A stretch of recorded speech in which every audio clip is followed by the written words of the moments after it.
Hello, and welcome to another edition of Attlas Information Live. We're glad that you could be with us today. And today, depending on where you are in the world, you might be facing some pretty severe winter weather. We finally got a big bout of it here in Canada. And so we spent the last 3 days shoveling snow on different occasions.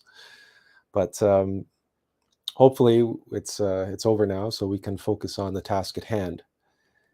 And many of us may go through life like that, where, whether we like it or not, all of us have these tasks at hand that we have to take care of, that we have to do. We live in the world, and there are responsibilities we face. Some of those are financial, some of those are related to family or other obligations that we have. There's the practical considerations related to just life in general. And, the everyday chores, the everyday activities that we need to do. And that's all well and understood. But we may feel at times a deep longing or a pull in a different direction. We may feel that we have some purpose, that we're here to live a life of real meaning, of real passion. And we might have even been granted a vision of that, whatever that vision may have taken, or inspiration, or some insight, some intuition, some foresight as to some destiny we are here to fulfill, some life work that we are here to do. Or perhaps not. And how do we know if we have such a destiny, if we have not received a clear vision of it, or if we do not feel that longing, that pull? Could it be that we haven't been listening? Could it be that we're allowing the day-to-day responsibilities and obligations and concerns of the material world and our physical existence? Could it be that we're allowing all of that to take precedence? That we're giving all of that a little bit too much energy, too much of our attention, too much of our time, our focus, our concentration? Is it possible that we're altogether concerning ourselves too much with our comfort and our security, our obligations? What will my family think of me? What will my friends think of me? What will my colleagues think of me?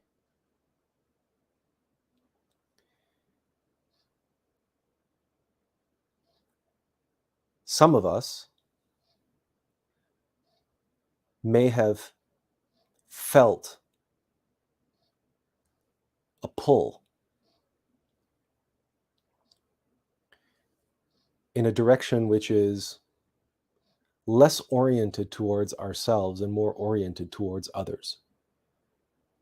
What we mean by that is more oriented toward service to others, helping others, altogether more concerned with others than ourselves.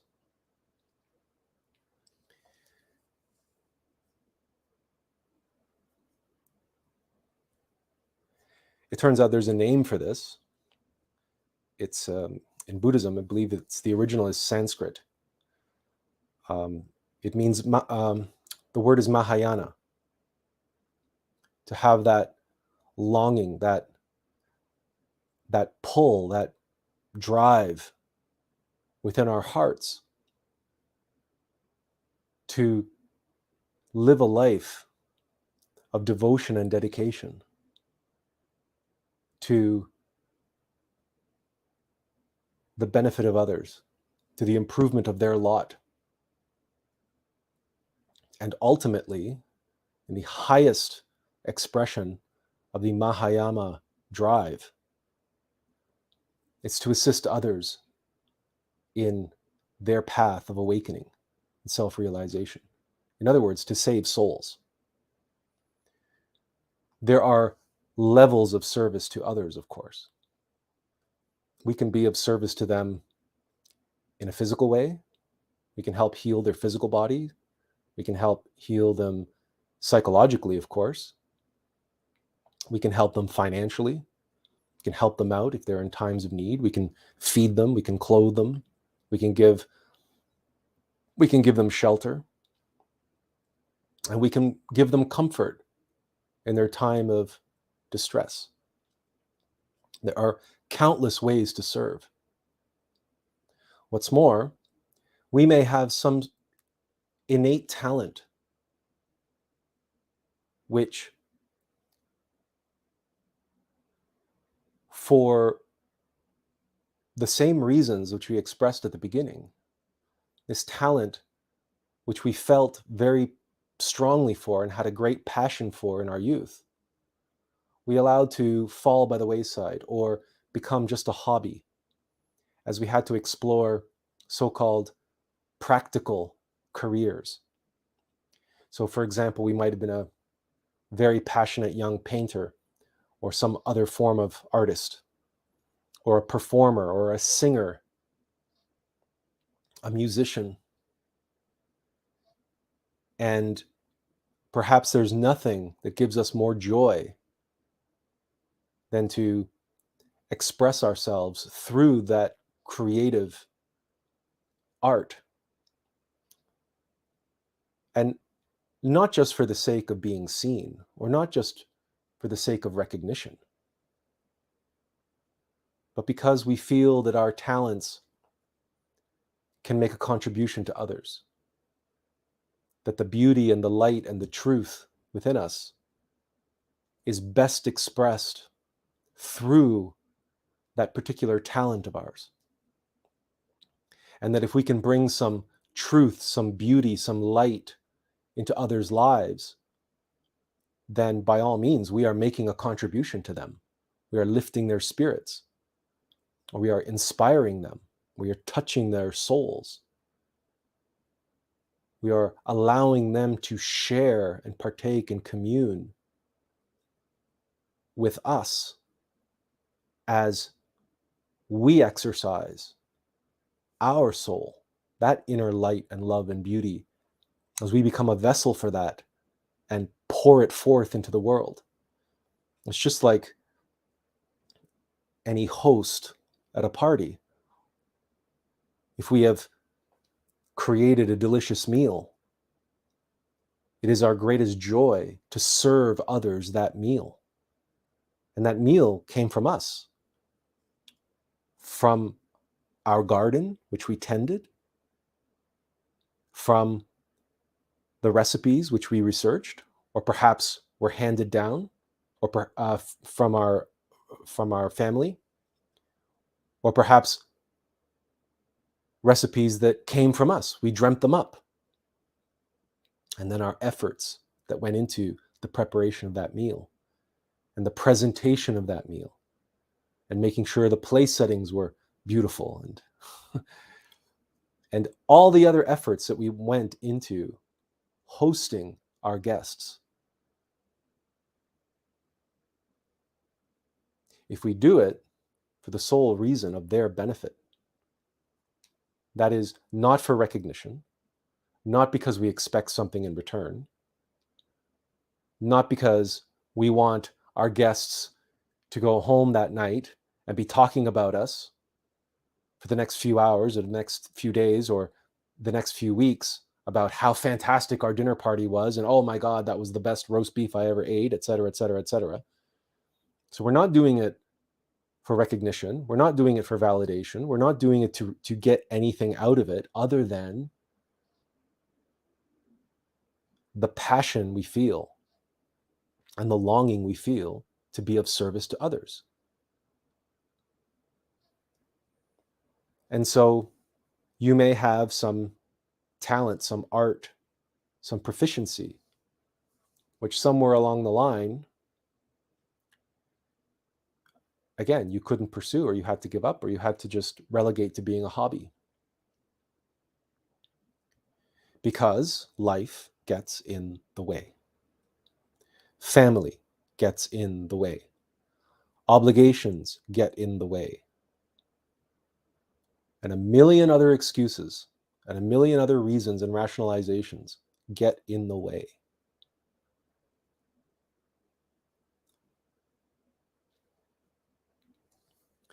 They get in the way of living a life of vision, a life of purpose, and a life of passion.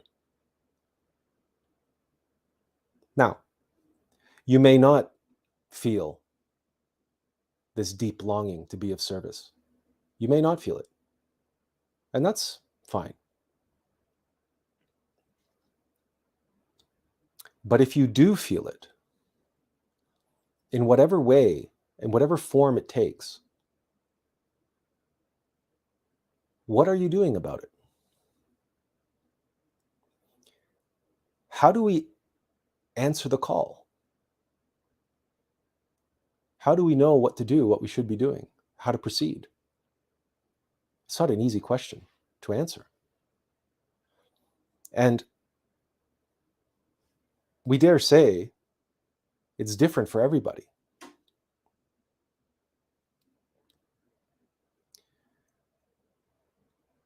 But to truly make progress on the spiritual path,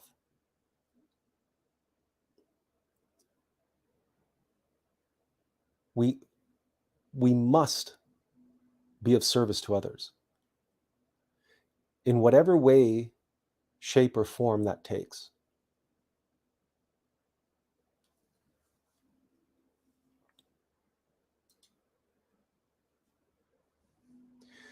Not long ago, we made a video about selfish spirituality. It's a quote from Samael Amoyor. It's on our YouTube channel. And in it, Samael clearly states that every initiation we receive in the supernal worlds is a payment made to us in return for our good works for the sake of others. In other words, we receive initiations in accordance with our karma. And one of the ways that we eliminate our karma, or we gain what you might consider karmic credits, is by working on behalf of others. So if we do not work on behalf of others, then the masters of the White Lodge owe us nothing. They owe us nothing because we've given nothing. If we focus purely on our own advancement, purely on our own awakening, if we are concerned solely with our own self-realization, and we rationalize it on the basis of, well, I have too many other responsibilities. I can't devote myself or dedicate myself to others because I have got family and I've got a job and I've got a business or a career or a mortgage, car payments, whatever the case may be.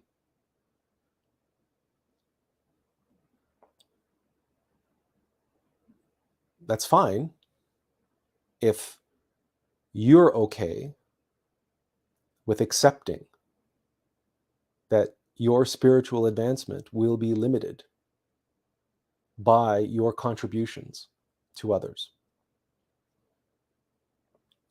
It's as simple as that.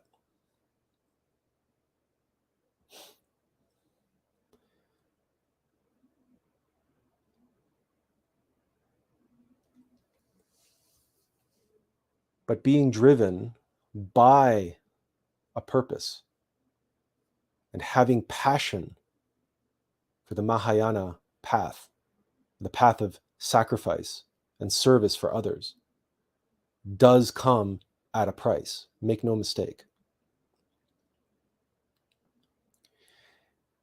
And one of the reasons why many on the spiritual path get stuck or find themselves in some sort of conflict or some sort of awkward compromise is because they fail to recognize that they're trying to walk two paths simultaneously. And those two paths are fundamentally incompatible.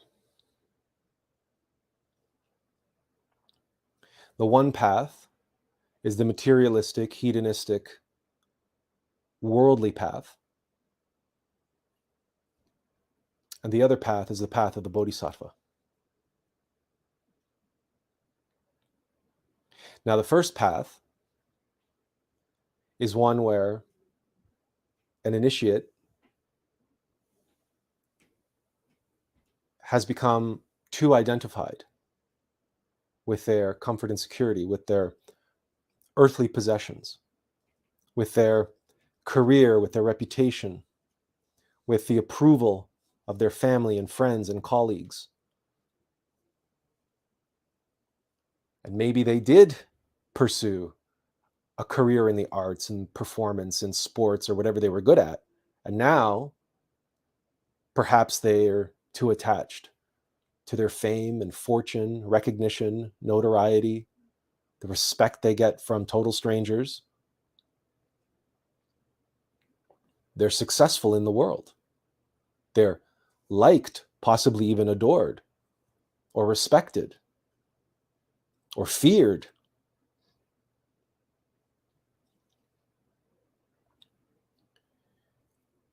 All of that, all of it, is fundamentally incompatible with a path of suffering and sacrifice for others.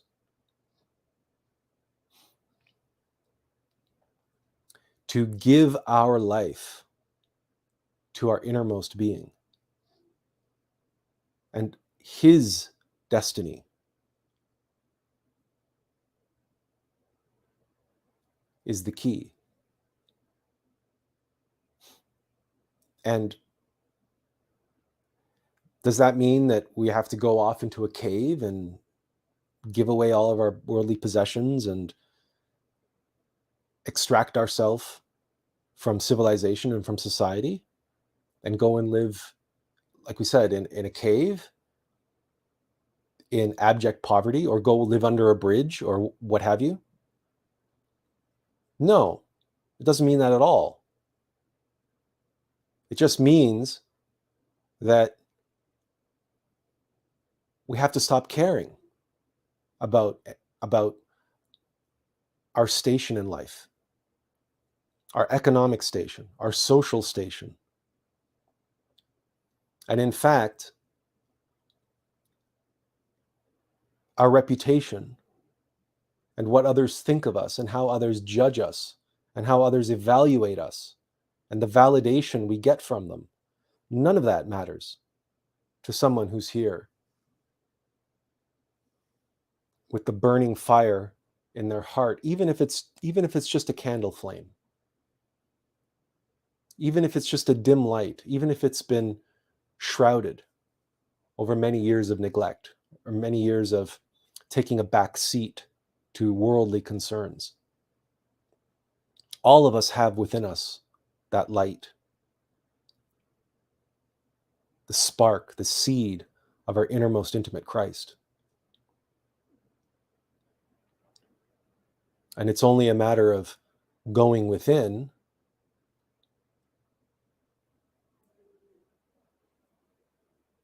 and focusing and concentrating and praying earnestly and steadfastly to our innermost, to show us the way, to give us the guidance, to have the path of our service revealed to us. And it doesn't necessarily mean that it's something requiring us to make some sort of radical transformation in our life.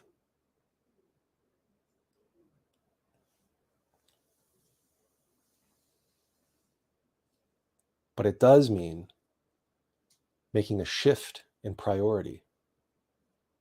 And it does mean making a commitment, a solemn vow to our true self, and to recognize our place in the scheme of things.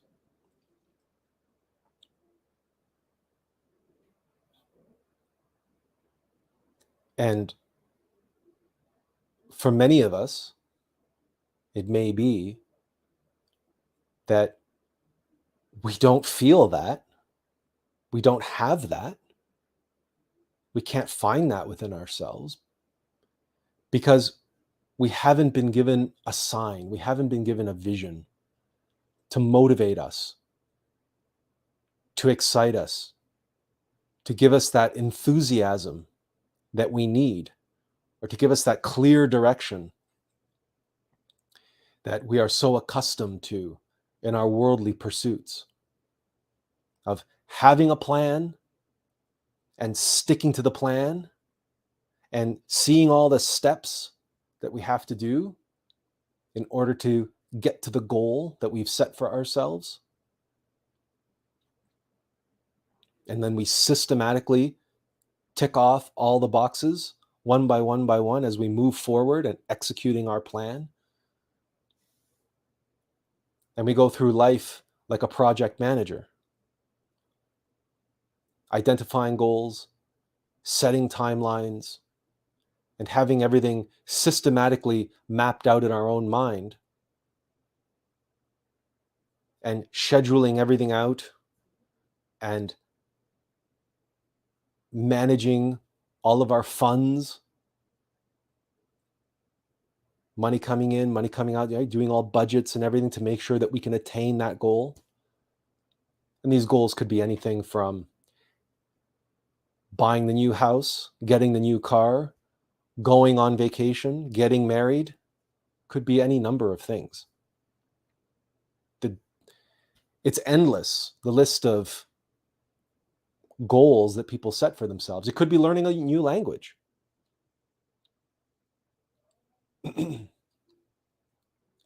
Learning a new skill, getting a new degree, getting another degree, a different degree, or the next level of degree in your field, a master's, a PhD, whatever the case may be.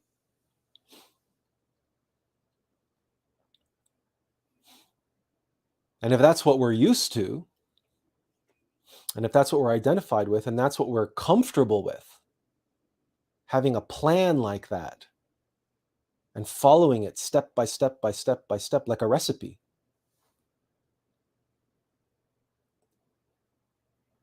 and if we can't motivate ourselves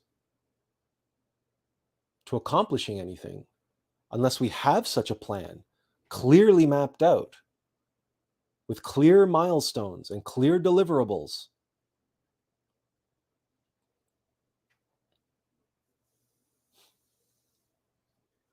then we may be very disappointed by the lack of vision that we receive from within. Because we don't get a map like that when it comes to our life's work. That is not how inspiration and vision and insight into our destiny. That is not how that works.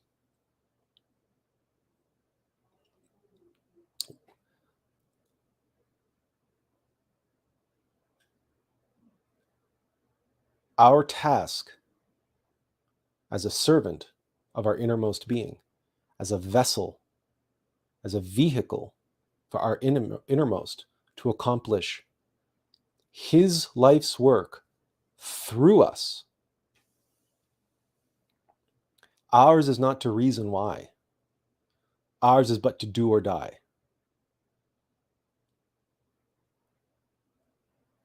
We must have faith, and the true meaning of faith, the direct conscious experiential knowledge of our innermost being, moment to moment to moment. That's when we receive the guidance. Pay attention to this. Pay attention to that.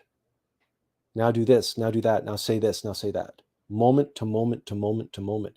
We might have no idea where it's going, or why we're being told to do something, or why we have to pay attention. It might only become clear to us after the fact, but one thing is for sure, it'll never become clear to us if we don't pay attention to it. Because how can we know? We won't know what we're missing. And if we just only give it a glancing view in the moment, then perhaps hours or days later, it'll become clear to us going, oh, now I know why I was told to pay attention to that. I should have paid more attention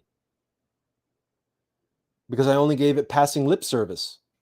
I just gave it I didn't give it a second glance. I said, oh, okay, I paid attention to that. Now then I was on to do other things.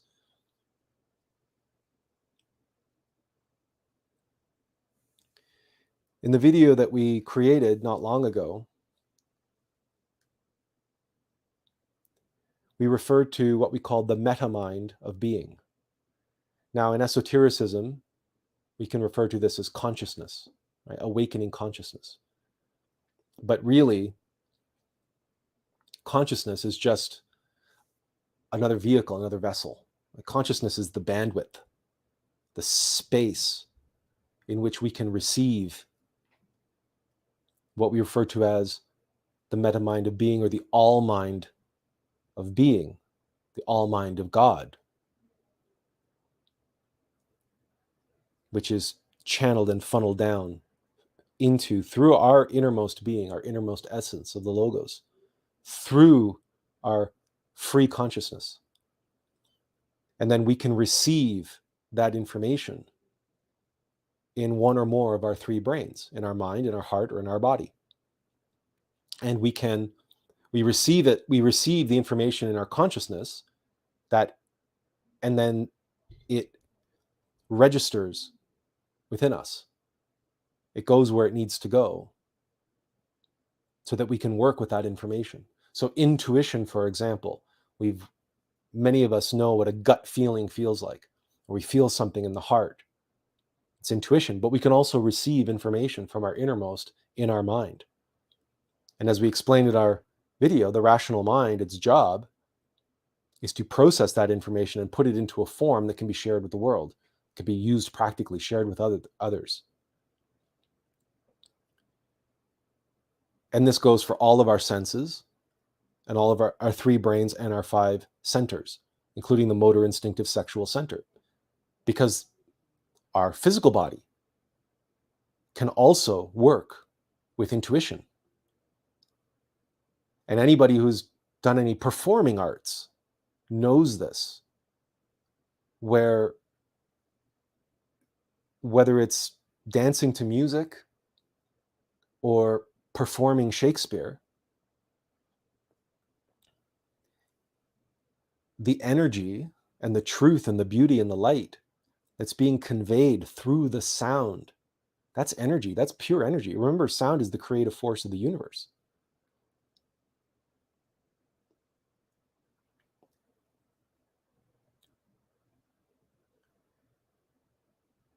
And if you have performed with passion, with meaning, with purpose, out of the inner need to express beauty and truth and light and love through your music or through your acting or through your dancing or through your whatever. Even just public speaking, even saying a eulogy at someone's funeral, or you were the best man or maid of honor at someone's wedding. Doesn't matter how often you rehearsed what you needed to present. In the moment you were presenting it, something magical was happening. And that magic wasn't there when you were rehearsing it. And every performer has experienced this. In the theater, all actors will tell you that their best performance is opening night.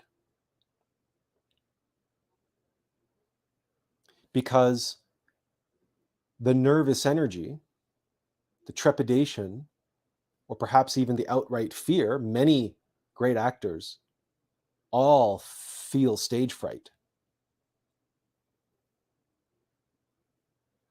And they transform that negative nervous energy into positive energy.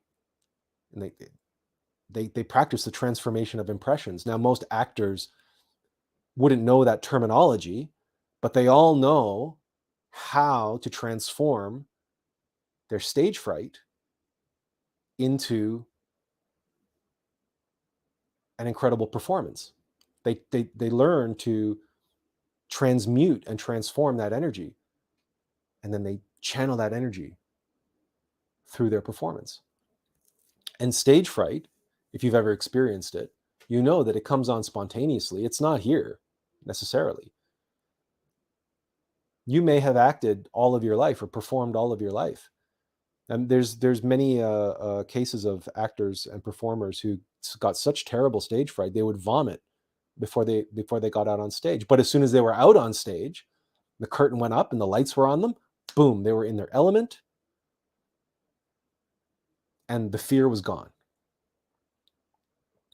because it was transformed, it was transmuted. But not until the moment they were on stage.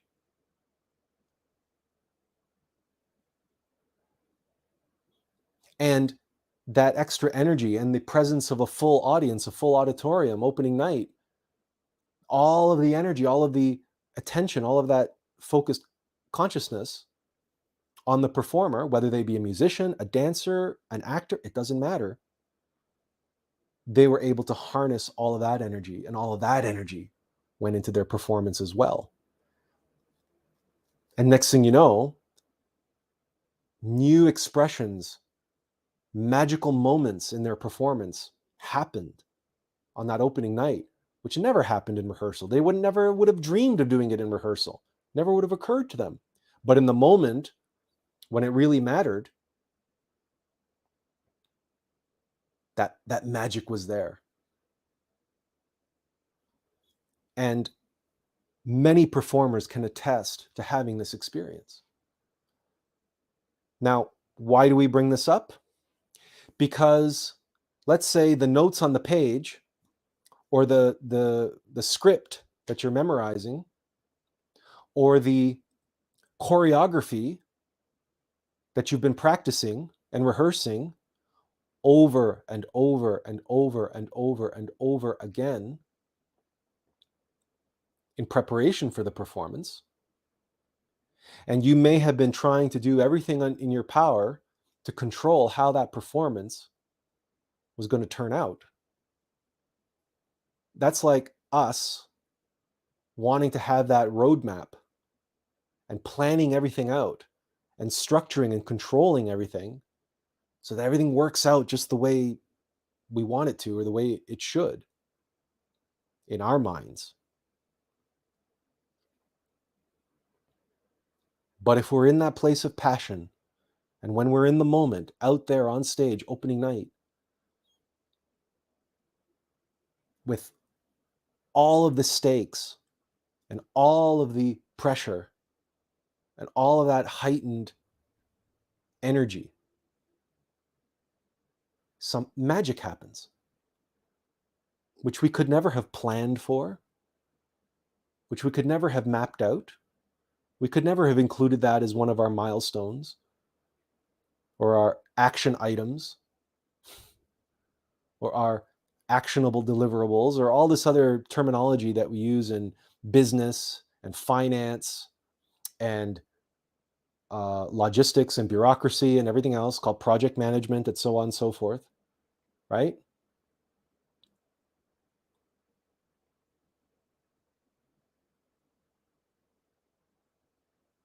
And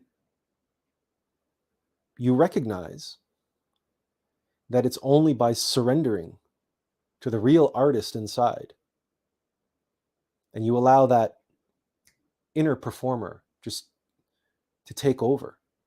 Yes, all of your hard work, all of your preparation comes into play.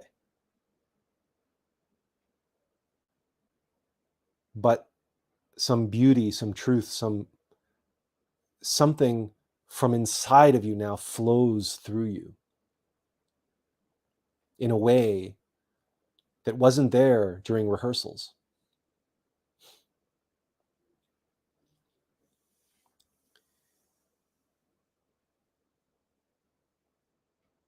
Imagine being able to live like that, moment to moment to moment. You don't know where it's going. You don't know where you're headed. You don't have a map spelling out exactly what you're going to be doing and when and where and with whom. But a number of weeks ago, we talked about being in the flow state and surrendering to that.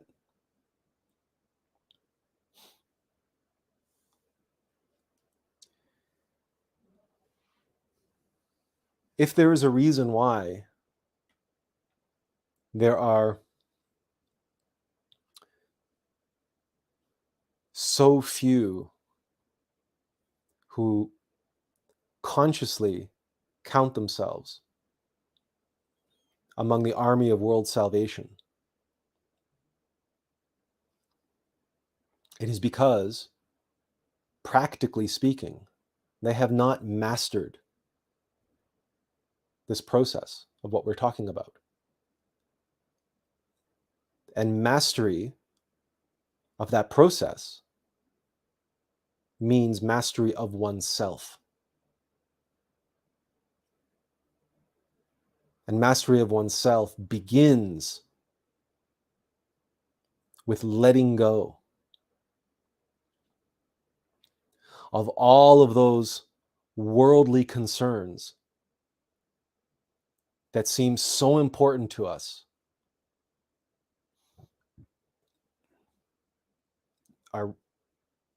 Our family's approval, our reputation,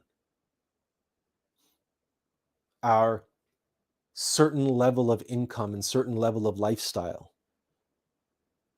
and certain accommodations and certain wardrobe and car and hedonistic pleasures of all kinds, and recreation and comfort and security, and on and on and on and on and on it goes. All of these things that we have placed so much importance on.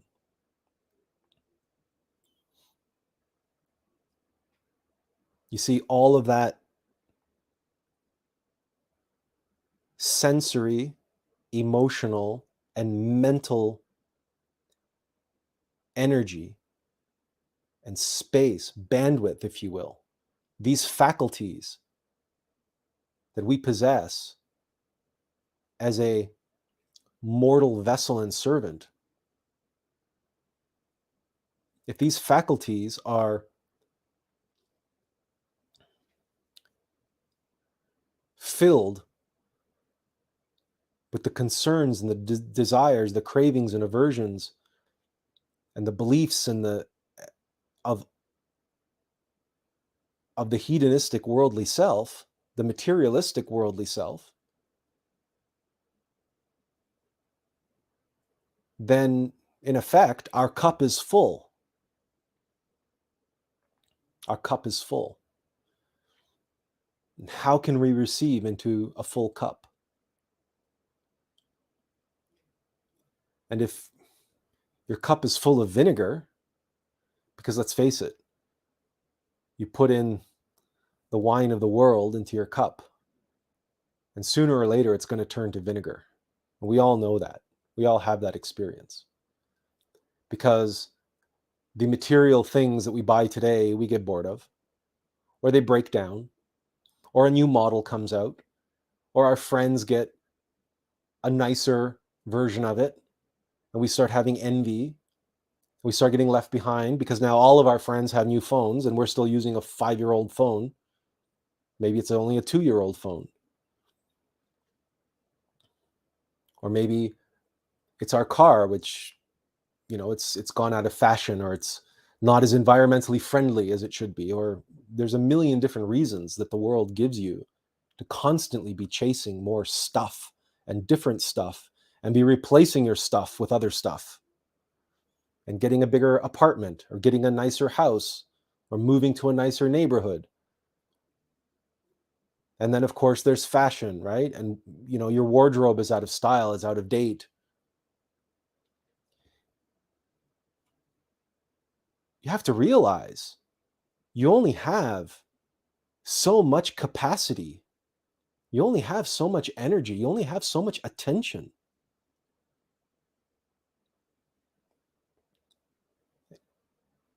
How can you simultaneously devote yourself to a vision and a life of purpose and passion if all of your bandwidth, all of your storage, and all of your energy is being spent on worldly concerns?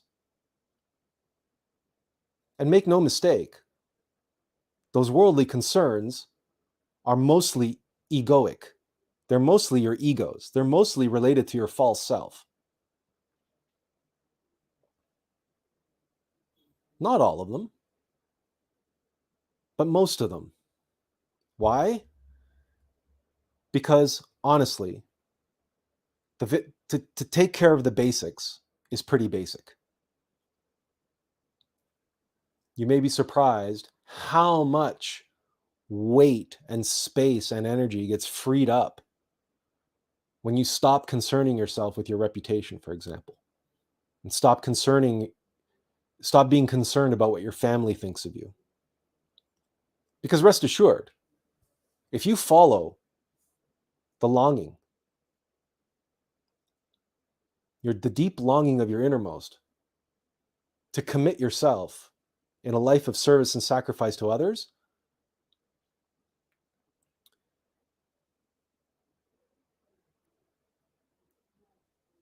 there is a very good chance, a very high probability that your family will not approve. Your friends will not approve. Your colleagues will not approve. No matter how noble an effort, or no matter how soulfully, heartfelt you try to express it to them, or no matter how carefully and conscientiously you attempt to express so that they can understand what you're doing and why you have to do it, there's a very good chance they won't get it.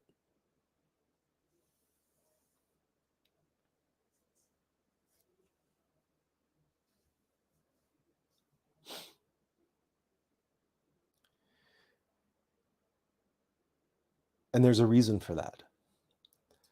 And we'll get into some of those reasons in just a moment.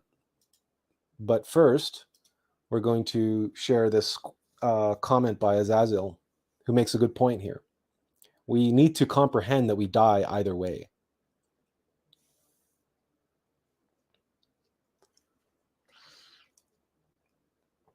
The implication here, what comes into mind when Azazel mentions this, is a quote from the Master when he said, We can learn very little from the phenomenon of birth, but from death, we can learn everything.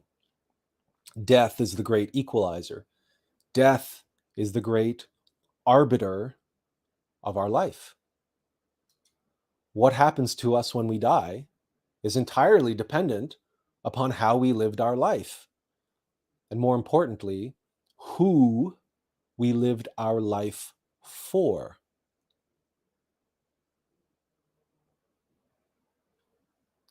If you want to jump on and join the discussion, here's the link. Here's the link for YouTube and the link for, well, either way, the link is in the chat, and there it's on screen as well. You're more than welcome to pop on, because it might be interesting to hear some other people's perspectives, some other points of view, or some other experiences related to having a vision or having an inspiration or following a passion. Joseph Campbell, in terms of, in the context of his heroic journey and the hero with 1,000 faces, he said the key to knowing what your mission in life is to follow your bliss.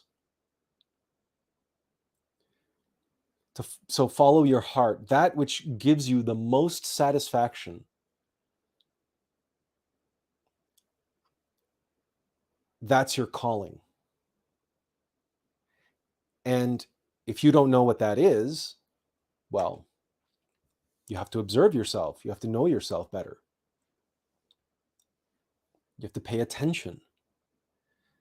And by bliss, we're not talking about pleasure. We're not talking about any kind of hedonistic fulfillment, which is temporary and transient at best. No, we're speaking of a fulfillment which is a deep fulfillment of being. It emanates from our heart, and it fills us with this sense of this satisfaction of purpose.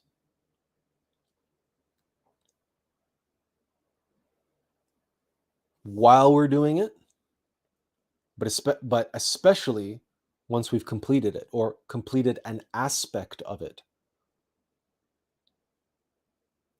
And that it can fill us with a kind of pride, but it's not egoic pride. Or at least if we feel pride, we have to be careful that we don't allow our pride to get carried away. We don't fill ourselves with mystic pride because of a job well done, because we were doing our job. Because really, on the spiritual path, there are no special rewards or special accolades for doing the work. The work is its own reward. Service to others is its own reward. So again, what we are looking for, our calling to service to others, is that activity which is blissful in and of itself, and through which we give to others without any expectation, without any recognition, without any validation, and frankly, on the path of the Bodhisattva, without any appreciation.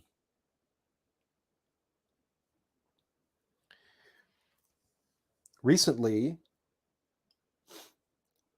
just serendipitously, a video popped up on our YouTube feed. Now, we don't make it a habit of watching videos from Christian fundamentalist groups or born again Christian channels or anything like that. But just serendipitously popped up on our feed 4 signs that you're on the right path. And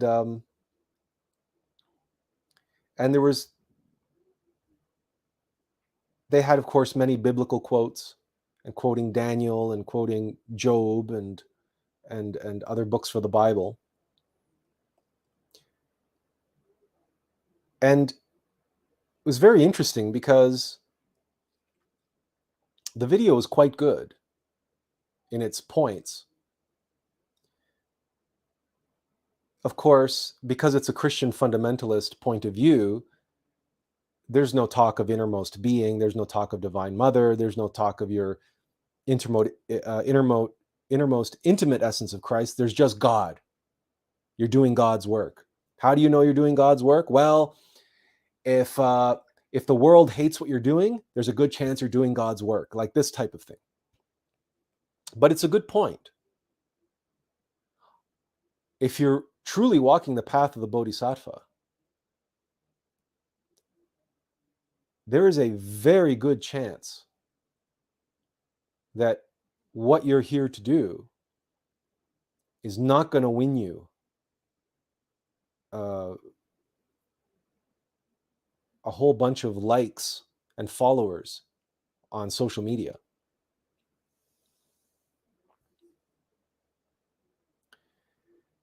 This is just the hard truth and the hard fact of the times that we're living in, but it's always been this way. Right? Plato, Socrates, Aristotle, they all said thousands of years ago, no one is more hated than he who speaks the truth. The world, as this fundamentalist Christian video pointed out, the world is ruled by Satan. And what that means is the vast majority of people on this planet are controlled by their individual shaitan, their individual Satan, which is an amalgamation of all their egos. And the desires of the egos, the desire for material, hedonistic, intellectual, sentimental, worldly concerns, is antithetical to the purpose of the Christ. So a bodhisattva who is here doing the work of the Christ and is here to incarnate the Christ by eliminating all of their egos in one lifetime for the sake of the end of suffering of all beings. They're here living a life of suffering and sacrifice for humanity.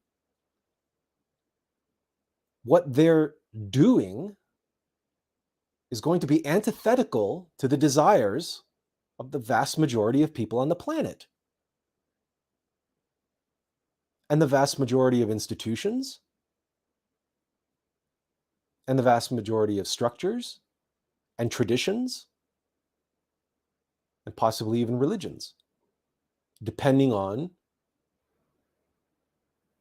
what one is here to do, how one does it, and just how degenerated and dogmatic and fanatical individuals from whichever religion is we're talking about, just how badly they react to the truth that Christ is not a man, Christ is a force in the universe. Because many religious people don't want to hear that. Certainly fundamental Christians don't want to hear that. Even if deep down intuitively they know that, they feel that. And many of them feel as though they have some kind of intimate relationship with Christ. The problem is their mind gets in the way, and their conditioning and their tradition and their dogmatic thinking gets in the way, and they create a sentimental attachment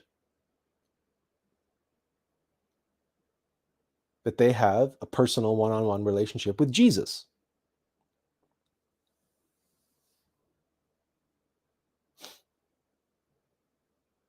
And so what they might be here to do gets colored and tainted and twisted. And so many here who feel the longing to be of service to others, many of them they funnel and they channel that service through their church, for example, or their church group, or a Christian framework. And many of them do a lot of good work for others, I mean, Christian charities, they do a lot of good work. But are those individuals here to do, are they doing what they really are here to do? Or does that fundamentalist Christian framework simply give them something that scratches the itch, as it were, and allows them, and it's just another thing that falls into their camp of worldly comforts and security, because that church community that goes along with that, and that pride and that feeling of accomplishment, that sense of I did this and I made a difference. And so we have to be careful that as we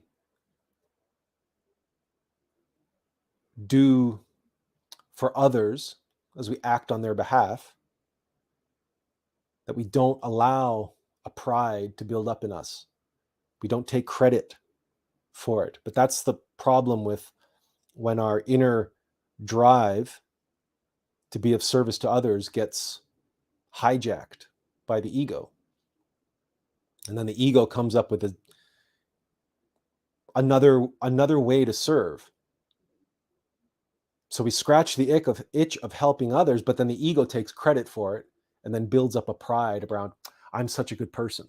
Aren't I such a good person? Look what I did today. Look what I did this week. Look how many people I helped. And surely we all know people like that. And the ones who,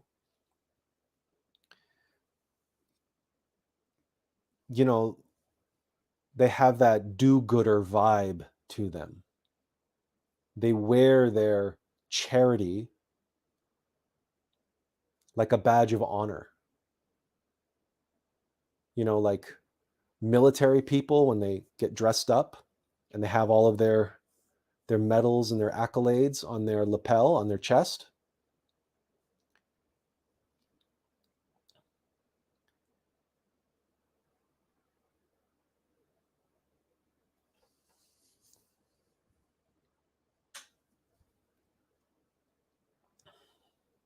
But are they really serving others? Or is that deep longing to be of service and sacrifice to others, has it now just been twisted and co-opted and used by the ego for self-flagellation and self-righteousness and narcissism?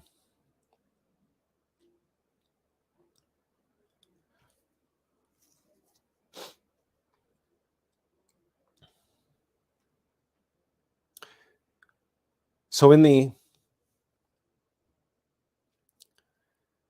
description for today's live stream, we mentioned the army of world salvation. Where does this term come from? It's not the Salvation Army, regardless of what you may think. The term was coined by Master Samael Aun-Weor, to the best of our knowledge. That's the first we ever heard that terminology used. And Master Samael was not only the avatar of Aquarius, he's the regent of Mars and the god of war.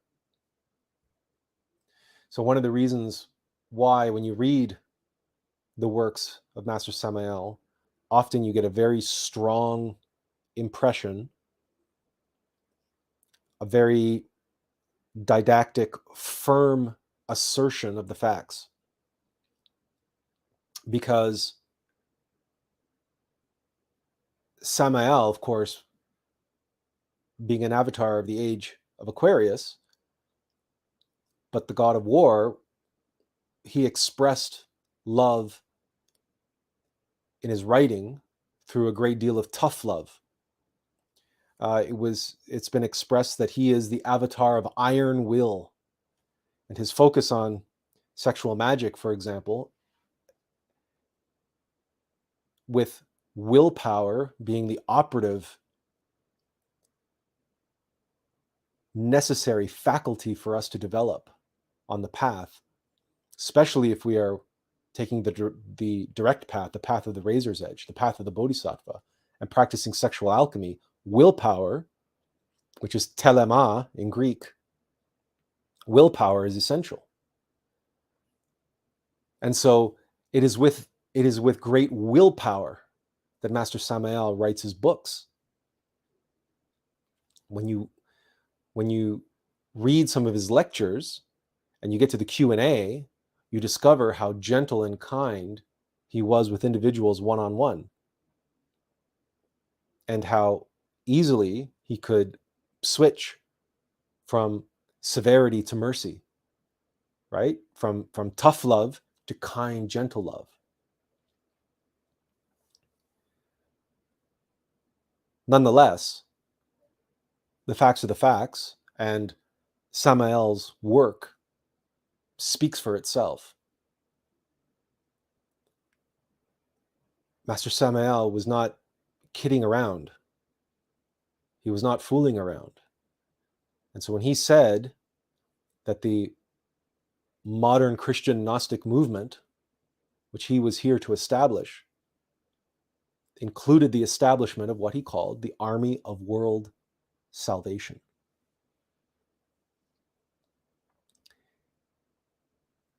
Every individual who commits themselves to the path of gnosis, indeed, but the path of awakening and self-realization of the being, everyone who makes that commitment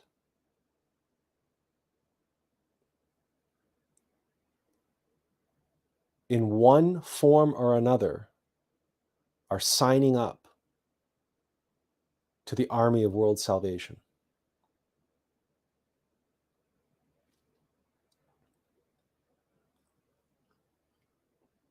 We live in a time, of course, the iron age of this humanity, the Kali Yuga, and suffering of this humanity is great. The darkness, the sleeping masses is incalculable. And you can see it. Well, we don't have to tell you this. You just look around you. Turn on the news. You see it all around you.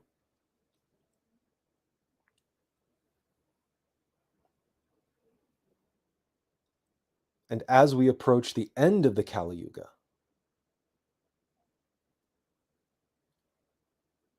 we have to face the harsh reality of the fate that awaits this humanity.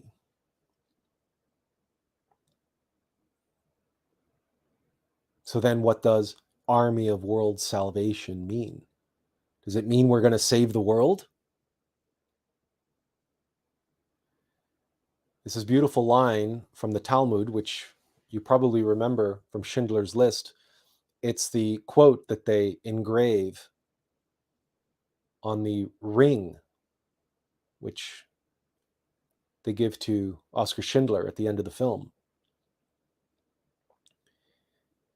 And the scripture reads, "He who saves a single soul saves the world entire." We all know about a human being being a human being as microcosm and the world as macrocosm. So there is that connection, that link. The world is a reflection of individuals. So every individual whom we can help, whom we can guide to the path.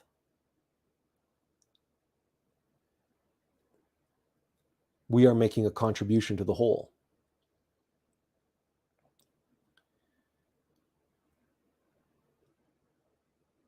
And frankly, it is a work that really only can be done one soul at a time.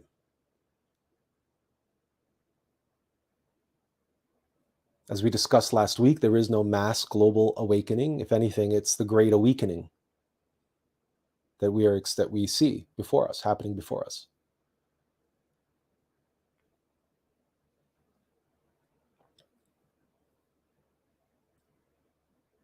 Now, does that mean that you are meant to quit your job, start a YouTube channel, or open a retreat center or a healing center, or start a religion, or God only knows what else, and start trying to reach and teach and as many people as you can? No, it doesn't mean that at all. That's most likely just your own ego mind assuming that that's what you need to do. Maybe not. Maybe you are here to start a retreat center. Maybe you are here to start a healing center. Maybe you are here to start a YouTube channel. That's not for us to say. But if it feels forced, if it's not coming innately from within, if you don't receive that vision from within, but impose that vision from above, from your own mind, your own perspective, your own beliefs, then there's going to be a disconnect.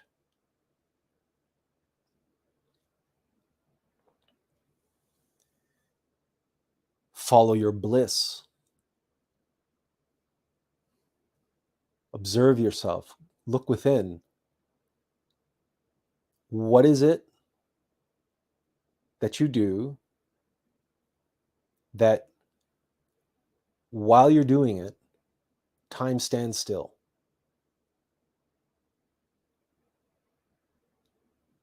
And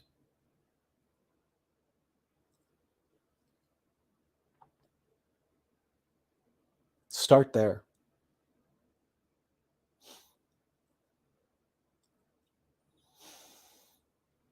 No one can tell you you belong or you don't belong, and no one can sign you up for anything that you as an individual haven't agreed to. There is no draft. There is no, obviously, no recruitment centers. The army of world salvation lays within.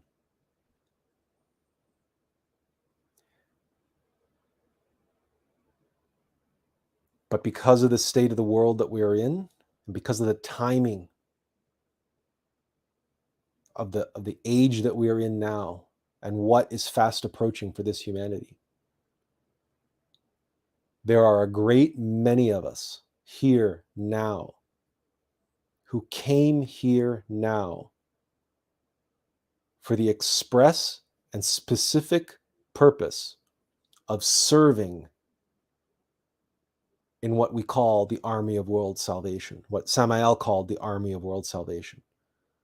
There are many of us who came here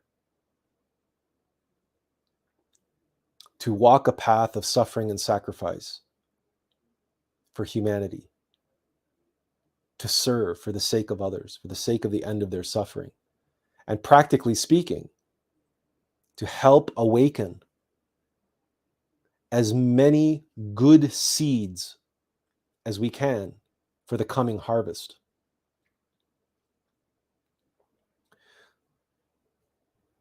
That means souls that can go to nirvana. And it also means souls who are worthy of establishing the next humanity on this planet and the new golden age. We've talked about this before. All ark builders concern themselves not only with building the ark, but also with attracting the seeds which go into the ark. Of course, in the Bible, in the story of Noah,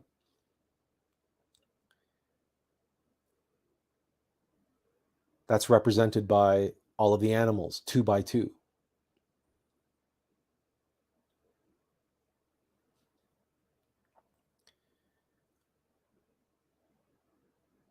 But practically for humanity, that means a collection of individuals who have earned the right, who have demonstrated their worthiness, who have done the work, and who, on some level at least,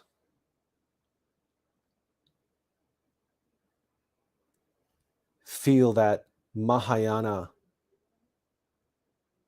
motivation within themselves. So, as we said, we cannot earn our way into the supernal worlds. We cannot receive initiations unless we pay something of ourselves towards others, service and sacrifice for others. If we do not have that within us, how do we deserve to be in the supernal worlds? Likewise, if we don't have that within us, what sort of contribution are we going to make to the golden age? That's why it is a golden age. Because everyone who populates a golden age starts out that way. It really is that sort of utopian ideal that people have been writing about for centuries and talking about how it's a place that never was or will never be. Well, there was a time in the golden age of this humanity, in the golden age of Egypt, for example, and the golden age of other ancient civilizations, when human beings were not perfect, but they concerned themselves with their own perfection, with the path of perfecting themselves, the path of the razor's edge, the direct path, the path of the bodhisattva, the path of suffering and sacrifice for others. When you have a humanity which is oriented in that way, there is a tremendous exchange, a tremendous flow. That is what is embodied in our high order rainforest ecosystems, which is an aspect of the Attlas project, and what we soundly and firmly believe will be the center focal point of the physical arc that we build for this humanity. That technology exists for that precise reason, to help all the individuals living in that space of love to be able to attune themselves to those energies of collective harmony and symbiosis. That is the kind of balance and harmonious coexistence that is possible when we immerse ourselves in the energetic field of a high order rainforest ecosystem, collective harmony and symbiosis. That, on the human level, is service and sacrifice to others. Because what goes around comes around in that model, expressed in its highest possible potentiality here on Earth.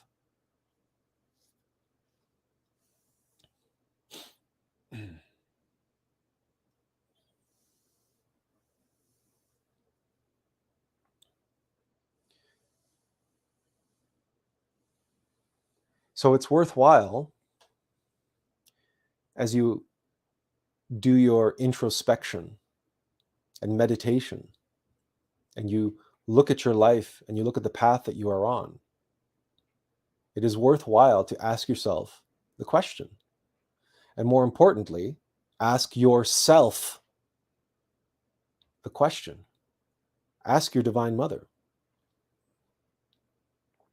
to show you the way, to give you a sign, to give you a vision.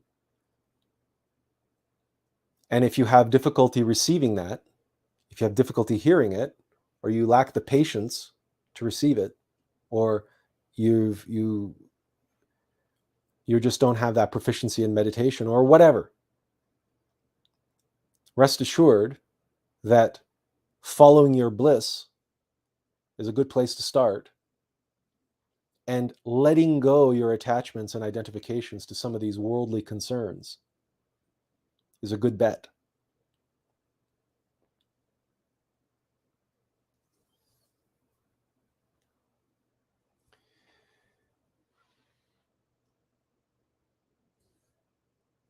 But perhaps, like some of us, you have felt something, and you do feel something, a longing, a pull. And maybe you felt it all of your life. Or maybe it's a realization that came to you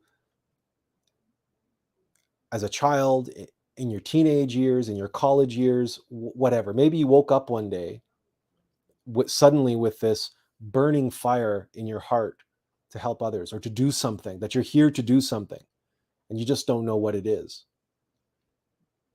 Again, the answer is waiting for you. But the process is one of mystery, if you will.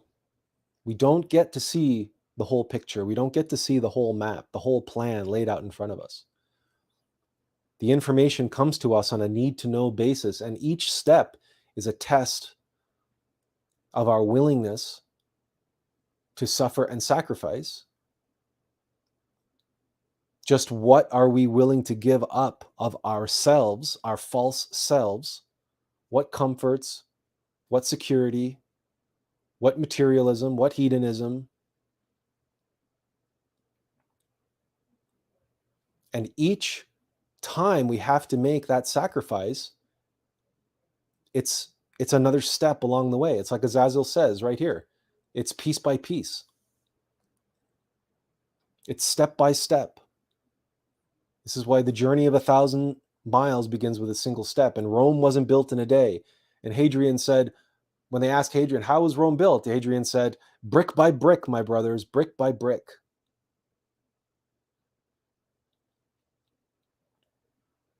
You see, we are not the architect of our destiny, right? We're the bricklayer.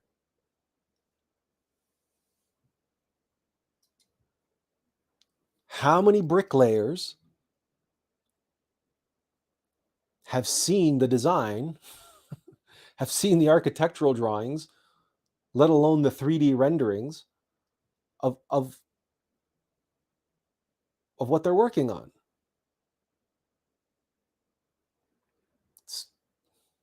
A bricklayer knows that his job is to lay the bricks. And they have to be, that's what they're an expert in. Or if they're a master bricklayer, then they know exactly how those bricks need to turn out. So as we progress on a path of vision, purpose, and passion, as each brick presents itself, our focus and our attention and our concentration and our concern should be on that brick. Sure, we can have the intuition, the sense, the knowledge that, yes, this too is part of the path. Yes, this is another brick on the yellow brick road that we are paving toward the castle, right? the castle of the wizard, if you want to use the Wizard of Oz allegory. But while you're laying the brick, your focus and your attention and your effort and your energy should be on the brick that you're laying. This is why mindfulness, self-observation, self-remembering, and attention and focused concentration on what we are doing at all times, that's where that comes into play. That traditional Buddhist practice, if you will, of mindfulness. But it's also, we like to say this quote from Empire Strikes Back when Yoda tells Luke, long have I watched this one, always thinking about the future, the past, his mind never on where he was, what he was doing. He says to Luke, you are reckless.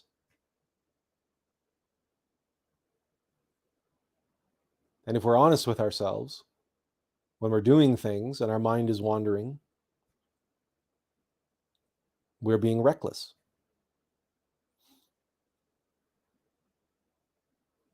And it's one thing to be washing dishes and your mind's wandering, right? It's very unlikely that washing those dishes is part of your life's work. It's part of the mundane existence of being a mortal vessel here in the world. We have to wash dishes. We have to mop floors. We have to vacuum carpets and dust shelves and clean toilets and shovel driveways, which we're getting very good at, suffice it to say, after 50 years of shoveling driveways.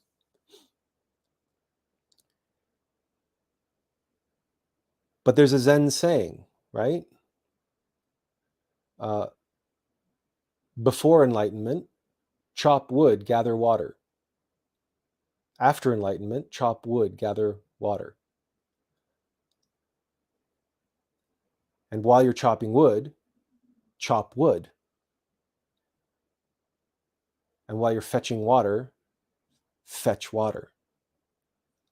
If you're just walking in the woods, walk. Focus your attention on the act of walking. And yes, when you're washing dishes, wash dishes. Have you ever really observed and paid attention while you're washing dishes? It's a fascinating exercise. It's a fascinating little world of that soap and all those bubbles and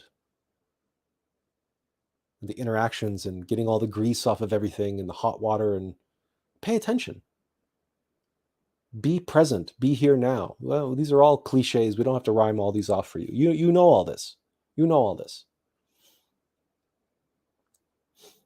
But where this really matters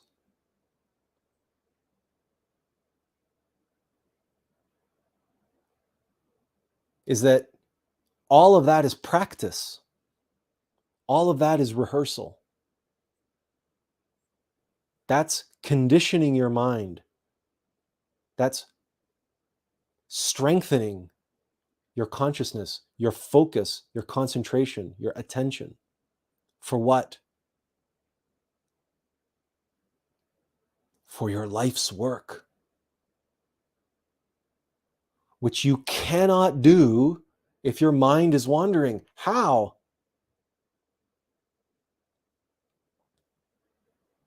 When what you need to be doing is your innermost being's work.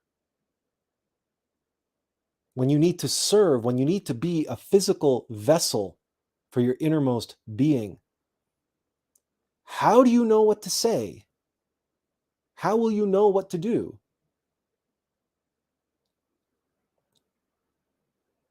If you haven't been practicing mindfulness, if you don't know how to wash dishes when you wash dishes, and chop wood while chopping wood, and fetching water while you're fetching water, how will you know to be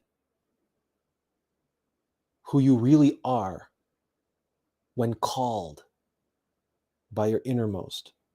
To be his vessel, his vehicle in the world.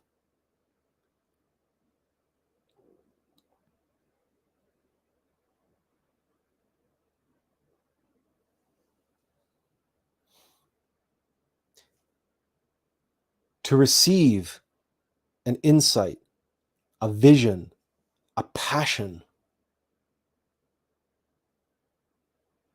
to serve others, and to fulfill one's destiny. This is the path. Yes, it's a path of slow psychological death and unbecoming a mere mortal, a personality with all of their cravings and desires and hedonistic concerns and material concerns and worrying about what people think about me and so on and so forth and everything. Like, we have to devote and dedicate ourselves in each and every moment to perfecting ourselves, to making ourselves, to emptying our cup, to emptying our vessel of all the garbage, of all the trash, of all the superfluous, unnecessary, worldly, meaningless, forgettable, pointless, purposeless concerns, and focus on being, just being present here and now, and remembering our true self, remembering our innermost, remembering our divine mother. Because in that practice, and in that attunement, and in the practice of observation, one eye in and one eye out, and observing our egos and observing our mind, observing our three brains, observing all that garbage and junk that comes up, not identifying, not attaching, and all the impressions that are coming and triggering our lust and our gluttony and our pride and our fear and our anger. We're transforming those impressions in the moment. And we are training ourselves. We're in the gymnasium of life, getting stronger, doing bench presses and shoulder presses and hip thrusts and leg extensions, and running on treadmills and doing exercise bikes, doing spinning classes and doing all those things, right? Making ourselves stronger, improving our athletics, creating a better, stronger physical vessel, right? That's what the gymnasium is for. Well, our lives, our mortal lives, are just the same. We have the psychological gymnasium, the emotional gymnasium, the energetic gymnasium. We do the work, we exercise. And then while we're washing dishes, we wash dishes. We're present, focused, concentrated. We're there in the moment, focused on what we are doing. We are making of ourselves a fine-tuned instrument. And a fine-tuned instrument can play and express the music so much, with so much more subtlety and beauty. Right? Are we going to be a dime store violin, or are we going to be a Stradivarius? When our innermost master musician grabs hold of us and says, it's time for you to resonate with this music that we have written for you to play. Will we be a finely tuned Stradivarius? Or will we be a dusty old dime store fiddle?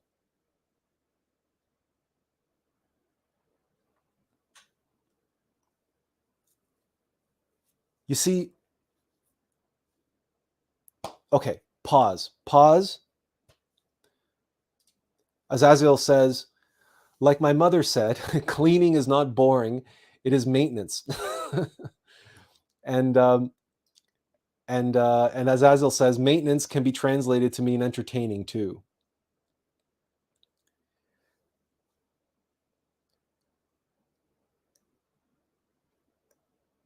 Cleaning is one of those things where,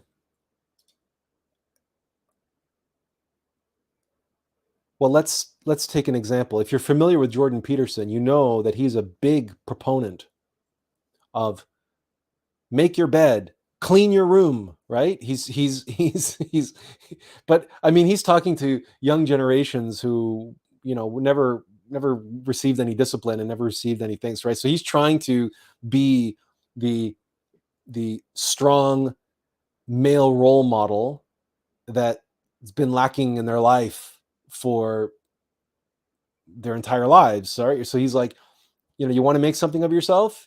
You want to make something of your life? Well, start by making your bed, cleaning your room. And there's a lot to be said for that. And so there's the old expression, cleanliness is next to godliness. And there is something satisfying about having a beautifully kept environment or a clean environment, right? And there's actually truth to that, because dust and dust bunnies accumulate, and they are places where jinn, and so what the Muslims call jinn, but we can call astral larvae and other entities, fourth dimensional entities, accumulate. And fifth dimensional entities, well, that's why Native Americans, they have what are called dream catchers, right? They call them dream catchers, and they're elaborate woven string threads with feathers and all this kind of stuff, and they hang them in their bedroom and whatever. Why? So they can have more elaborate dreams. So what they're doing is they're capturing and attracting fourth and fifth dimensional entities, which are basically going to, mess with them, screw with them while they're sleeping, while they're dreaming. That's what a dream catcher is. And when we have dust bunnies in all the corners of our place or under the bed or whatever the case may be, right? We've have inadvertently created our own dream catchers, so to speak. But dust bunnies are, of course, the presumption is that a beautifully handmade woven dream catcher is going to only attract positive entities, right? Or at least that's what the tradition is among the natives. But just a ad hoc crappy dust bunny that's just accumulated of its own accord, right? It's nothing particularly beautiful or magical or handmade or artistic about it. It's just this, it's dirt. So what do you think dirt attracts? And the energy of that attracts energetically the same thing. So yeah, cleaning can be entertaining, but it's also important. It's also a representation. As within, so without. So as without, so within.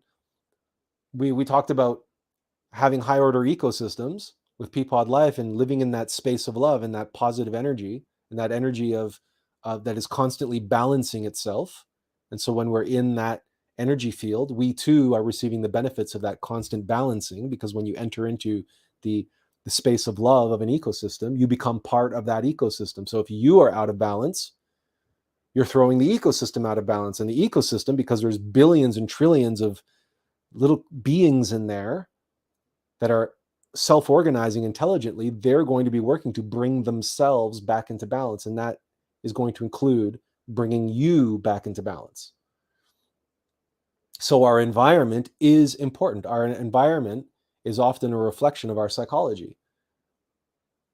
So if our house is a mess, then there's a good chance that our subconscious isn't looking all that hot.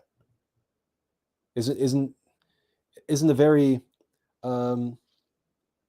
pleasant place to be. That's another way in which we can approach this path of vision and purpose and passion, because many of us may feel the longing and may want desperately to do something important in life. And we must desperately want to receive that vision, that knowledge, that insight, that whatever, that we can go gung-ho on 150% and follow our bliss and go charging on a white horse into battle on behalf of the army of world salvation.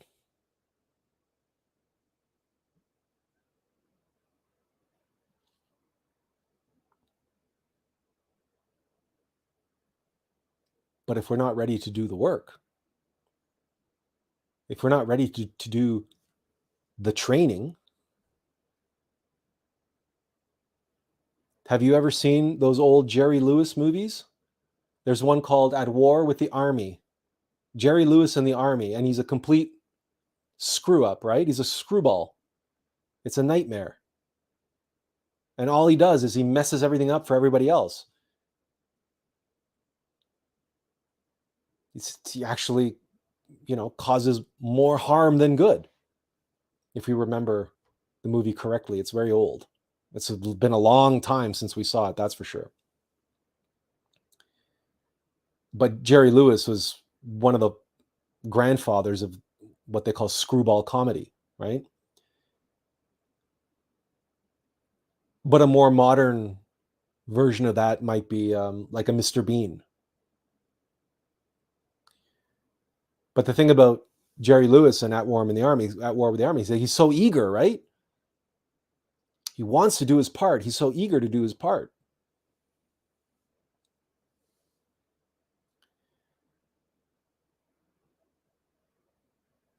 But if he goes to war without preparation, if he goes to war without discipline, if he goes to war, what sort of soldier is he going to be? What sort of good is he going to do when he just has the drive? He wants to make a contribution, but he sucks at it. He's not ready. Do you really think his superior officer is going to shove a rifle into his hand? Maybe once upon a time, long ago, in the Civil War and various revolutions, when it was just, well, you know what? As long as he doesn't shoot anybody on our side, it's another target for the enemy to draw fire from the guys who are actually know what they're doing. Maybe once upon a time, people thought like that. But we're talking about the army of world salvation here.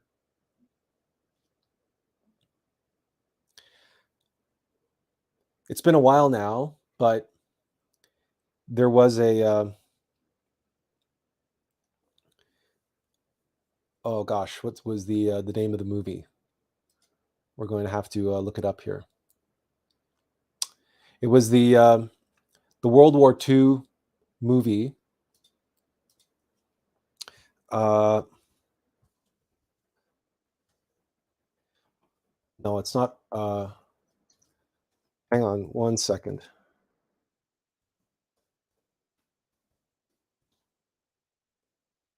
Okay. Hacksaw Ridge. We had all these World War II movie titles coming into our head, but not that one. But it's a little while ago.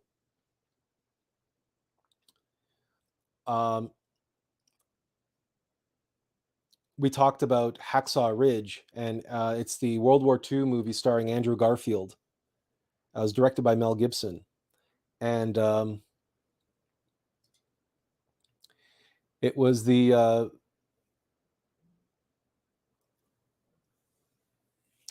story of Desmond Doss, who was a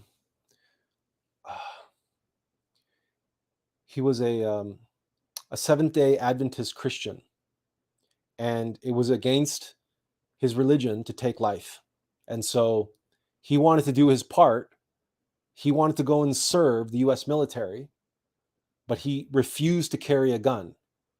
And so all through basic training, he was the fly in the ointment of all of his superior officers and the generals and his platoon mates, and it was a nightmare for everybody. The difference was Desmond Doss wasn't Jerry Lewis. He wasn't at war with the army. No, he was there to serve the army. He was there to serve his platoon. And he was there to do so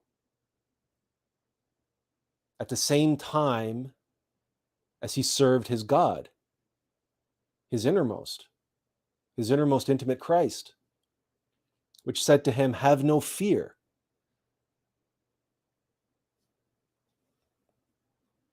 As Attlas says, you got to follow the 5 virtues of chivalry. Do you know what they are? Have no fear in the face of your enemy.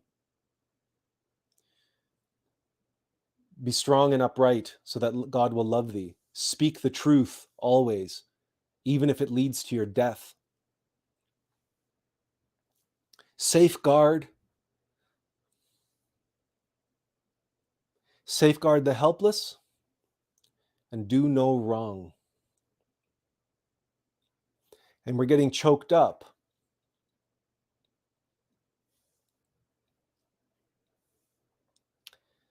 At safeguard the helpless and do no wrong. That was Desmond Doss. And if you haven't seen that film, watch it.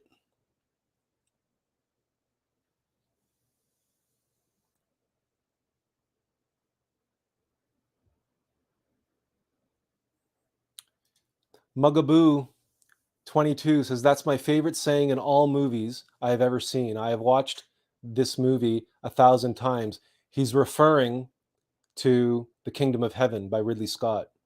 Yes, that's right. And as Attlas says, in the Witcher game, it was compassion, generosity, honor, valor, and wisdom. Of course, there's lots of codes of chivalry out there.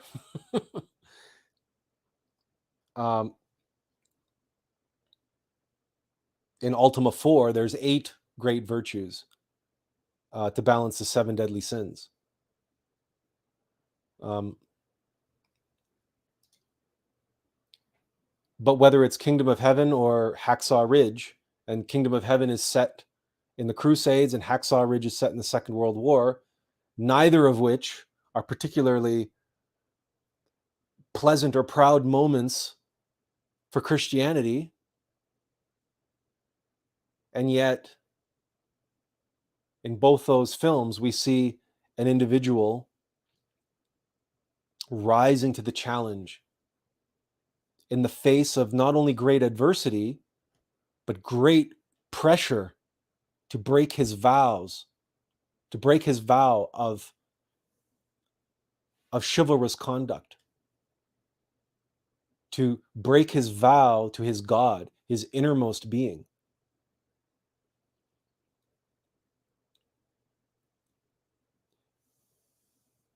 In Kingdom of Heaven,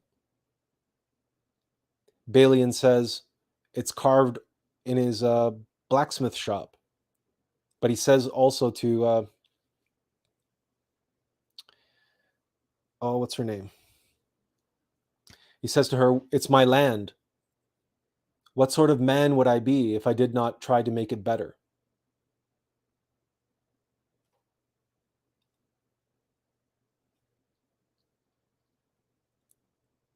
This is our land in microcosm. And this world is our land in macrocosm. What sort of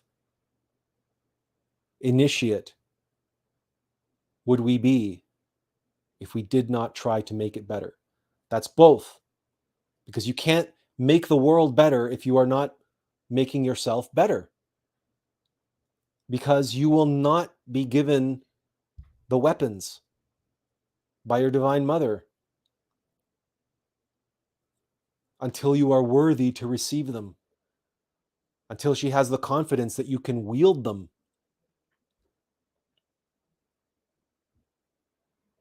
Just as Desmond Doss wasn't given the drive, the fire to go and serve in the Second World War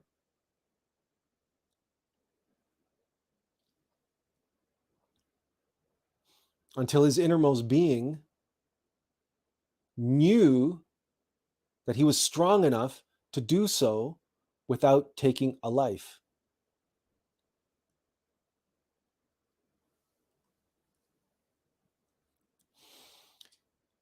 Mugaboo says, I always pondered on the meaning of this.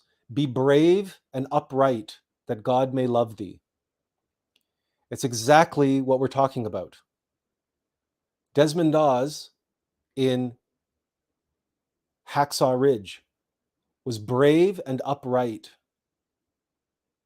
that God may love thee. How does God love us? How does our innermost intimate Christ love us?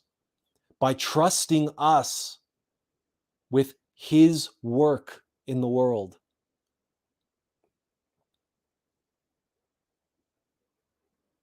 That is how your superior officer shows their love for you, by letting you go out and represent him in the world.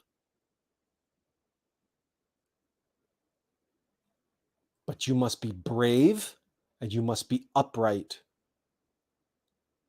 in order to receive the orders and in order for your divine mother to give you the weapons so that she deems you worthy of descending into the labyrinth, into the underworld, amongst all the demons and the scourge and the darkness. Why? To slay Medusa. Or as Theseus was armed by Athena to go and slay the Minotaur. Go and slay the Minotaur.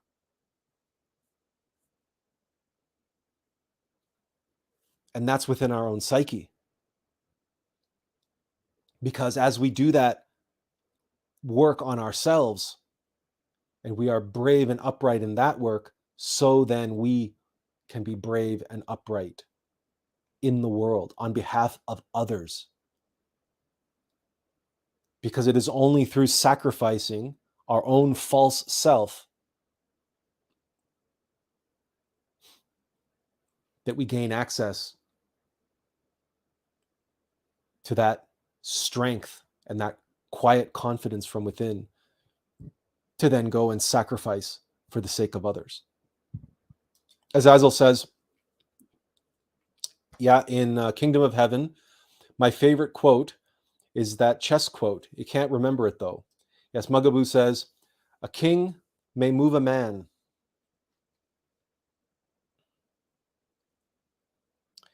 A king may move a man. Oh, the exact quote is,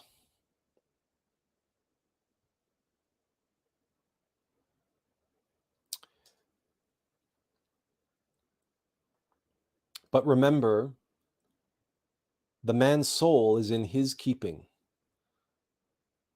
Though you presume to be moved by men of power, remember that in the final judgment, this will not suffice to say that, oh, I was told to do thus, or virtue was not convenient at the time. This will not suffice.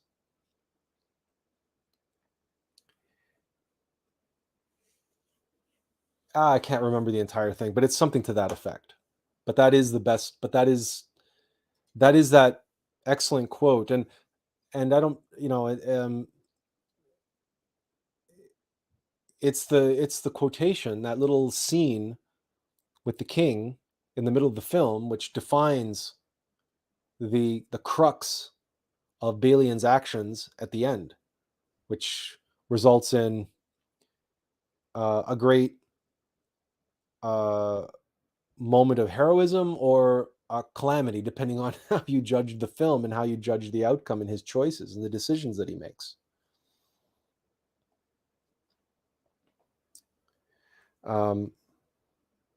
because even his love interest says to him, there will come a time, there will come a day when you will regret, not doing a little evil to do a greater good, right? She says, but that's not how someone in the army of world salvation thinks. That's not a chivalrous knight. That's not a servant of God. There is always, speaking the truth is always the right path. Now, does it mean that you volunteer the truth all the time? No. We have to use discretion. We have to use discernment, and we don't cast pearls before swine. And certainly, Gnostics, for thousands of years, went underground, and they were forced to go underground because they were being persecuted. And so the teachings were kept secret. And the more powerful the teachings, the more tightly held a secret they were, a tightly kept and tightly protected secret. Because with great power comes great responsibility. And you don't go around handing out power to those who are not worthy of it. So again, here we are brought to a place, okay, without any map, without any preparation, without any planning, without any milestones, just trusting that the natural flow would guide us. Here we have come to a beautiful, analogous expression. As above, so below, as within, so without. As in microcosm, so in macrocosm. The Gnostics had to keep the powerful teachings, especially White Tantra. They had to keep them a secret. They couldn't allow that to get into the wrong hands. Because with great power comes great responsibility. That's a quote from Spider-Man, the Spider-Man movies, of all things, right? So now look to yourself and look to that feeling, that longing, that drive to do your life's work and to be an instrument of God in the world.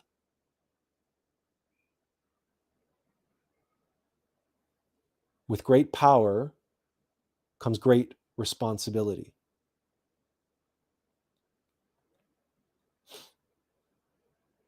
Are you prepared? Have you demonstrated your willingness to make the commitment, to take the pledge, to speak your vows to your own innermost? I pledge myself to you. I promise myself to you. If you put your faith and trust in me, I swear I will not let you down. To the best of my ability, as far as I am able, as flawed and as unprepared and as dirty a vessel as I am, I pledge to do the work. I pledge to improve myself. I pledge to make myself a better, more worthy vessel of you, your light, your love, your weapons, the weapons with which we slay the demons. I will earn your trust.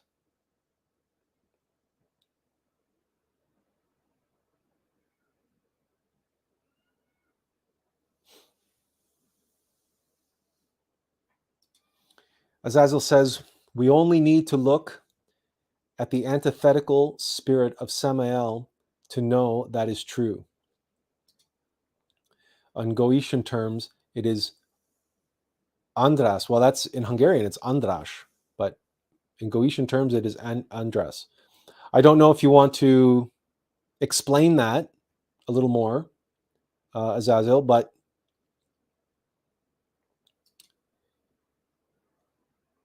the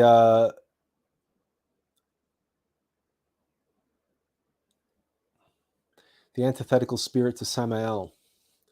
So you might want to embellish that or explain that, because I'm not even getting that reference. But we recognize that you're expressing the inverse of Samael. So Samael's demonic double, cosmic double, if you will. That's what we sense you're trying to express there. But that's but perhaps we're misinterpreting what you're saying.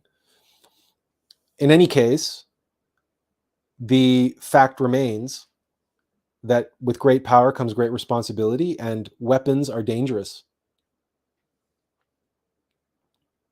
And the army of world salvation is an army. We're fighting demons. We are fighting the Black Lodge. We are fighting for the souls of humanity. And are we equipped? Are we prepared to go into battle? And what we learn from Hacksaw Ridge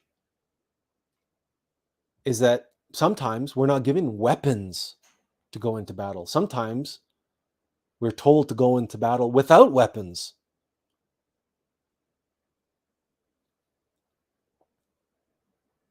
And that's exactly what Desmond Doss did, right? He went into battle as a medic.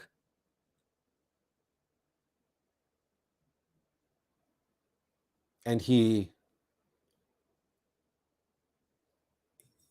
performed his duty with tremendous heroism, in spite of not being armed.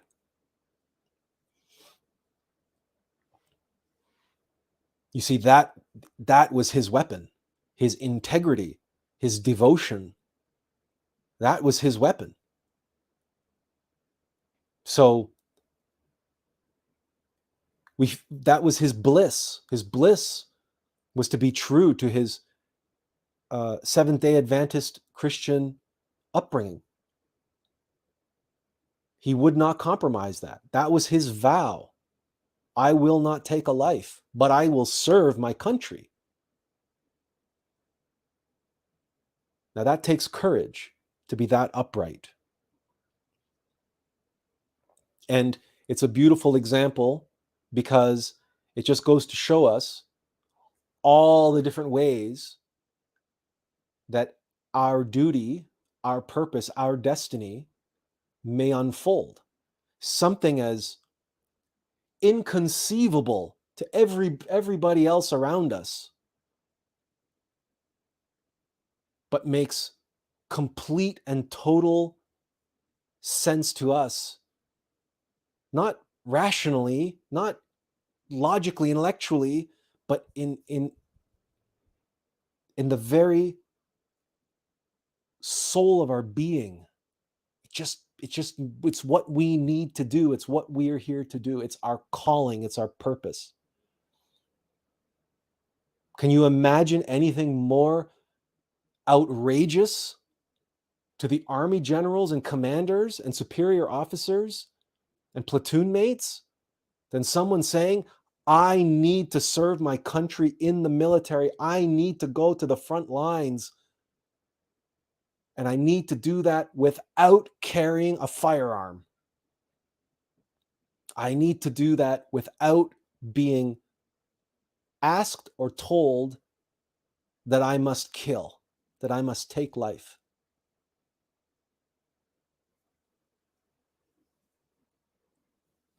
It's such a beautiful movie because it shows us the type of opposition that we face when we devote ourselves, when we pledge ourselves to our innermost intimate Christ, to our God, and when we uphold that integrity, that promise, and we are not willing to compromise, even in the face of all the opposition, in the face of all the logic, and rationale, because everyone around us will be rationalizing why we need to do what they tell us to do, or what they think we should do, or why we can't do what's in our heart because A, B, C, X, Y, Z. What? Are you kidding? Are you insane?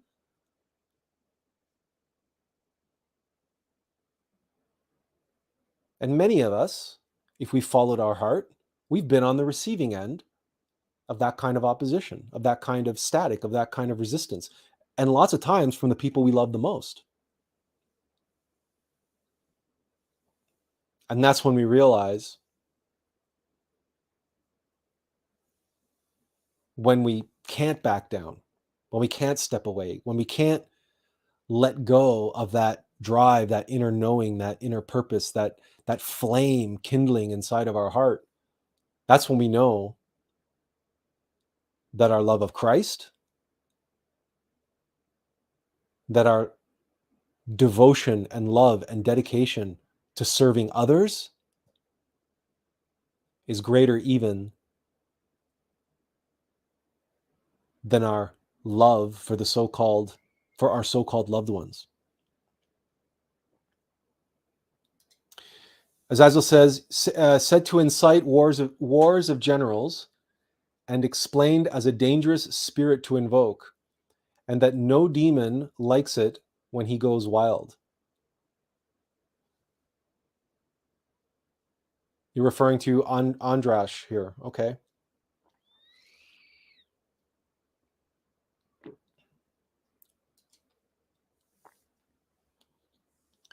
But do you see then the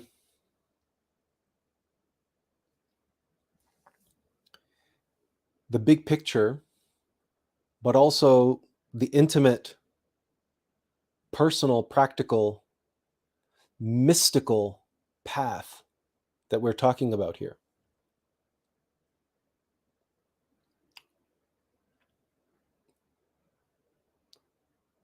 We all, if we count ourselves a part of the army of world salvation, that we are here to serve others and possibly even to save souls, because what else matters really?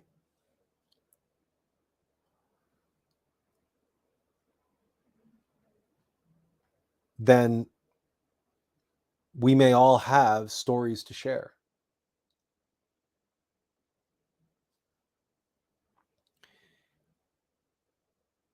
And there are degrees, there are levels to living a life of suffering and sacrifice. And not everyone is born to be a martyr necessarily. But it's fair to say that if you retrospect on your life, and you can do this in meditation, perhaps just in contemplation, perhaps you have journals that you can dig up, somewhere in your basement. Or perhaps you don't need to do any of that.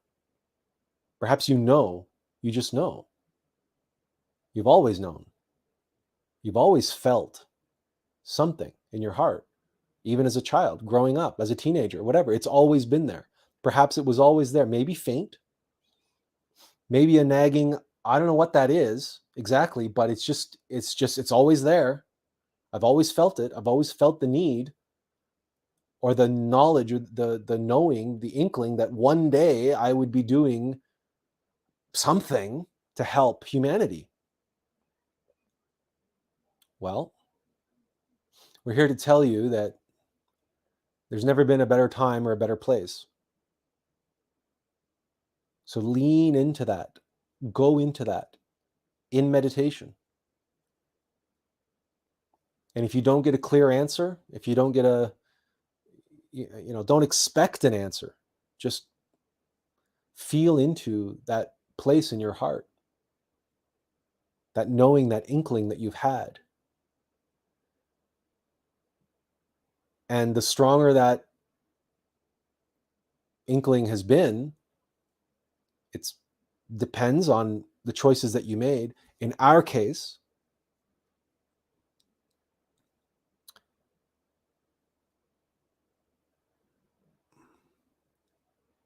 all of our decisions, all of our important decisions in life were made from that place, from the time that we turned 18 years old. Actually, before that, but certainly our entire adult life.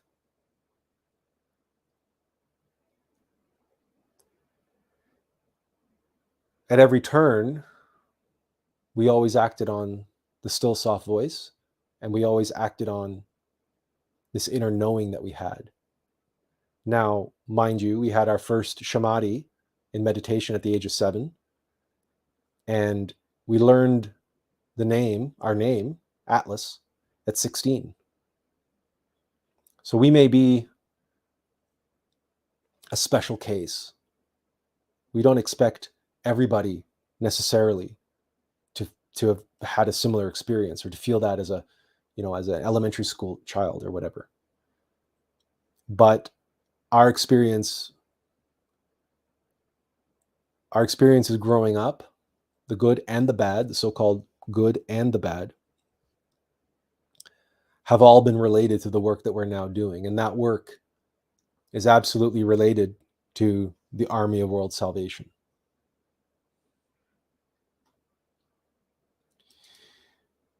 Benjamin says, should we all undergo intense purification before we receive this revelation from above about what we should do to be a part of God's work?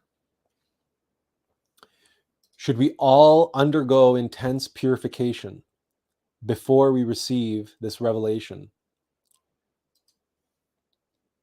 So we don't have to be fanatical about this.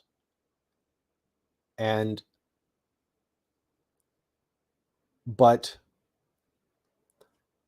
remember, well, one way to look at this, we all know that impressions are food.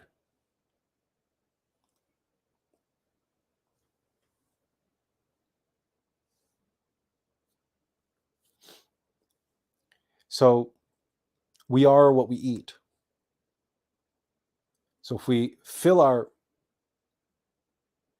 mind, heart, and body with garbage,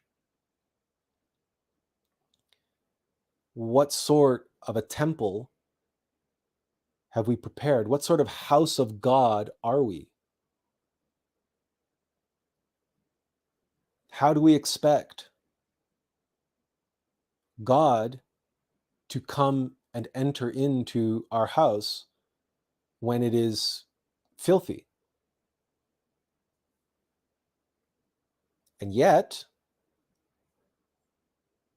that's the very symbol of Christ being born in the manger, on a bed of straw, surrounded by smelly, stinky farm animals and the smell of manure.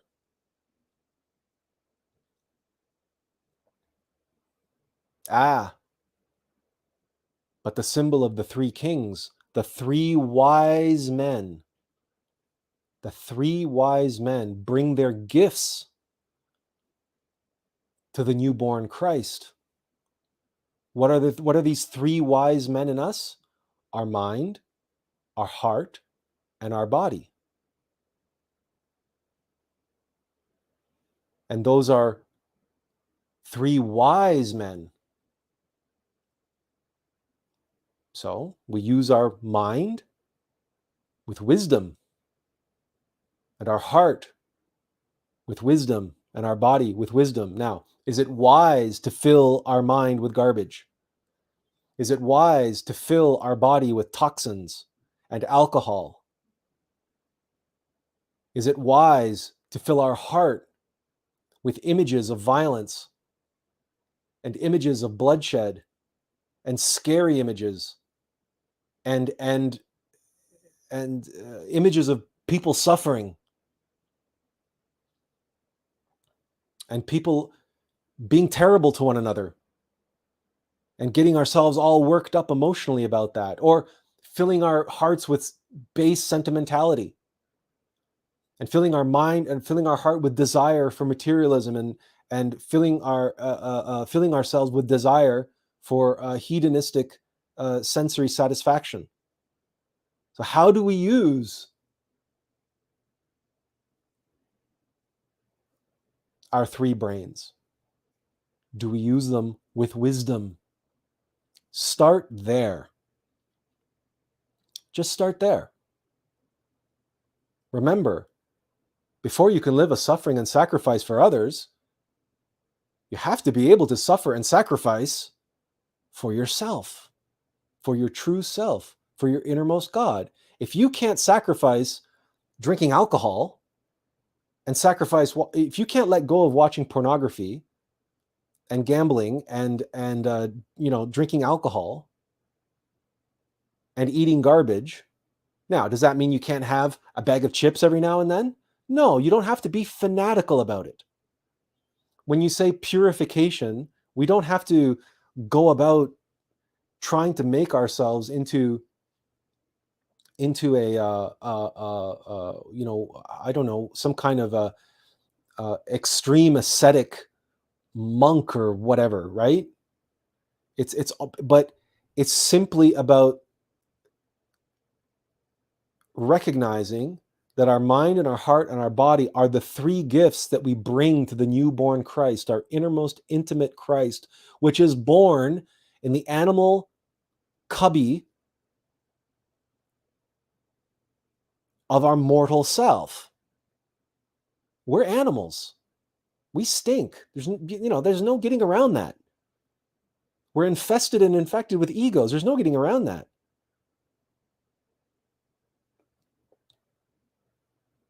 But if we prepare a bed of straw and we put the animals in their place, in their pens, and we bring the three kings, the three wise men, to come bring their gifts to the service of the newborn Christ,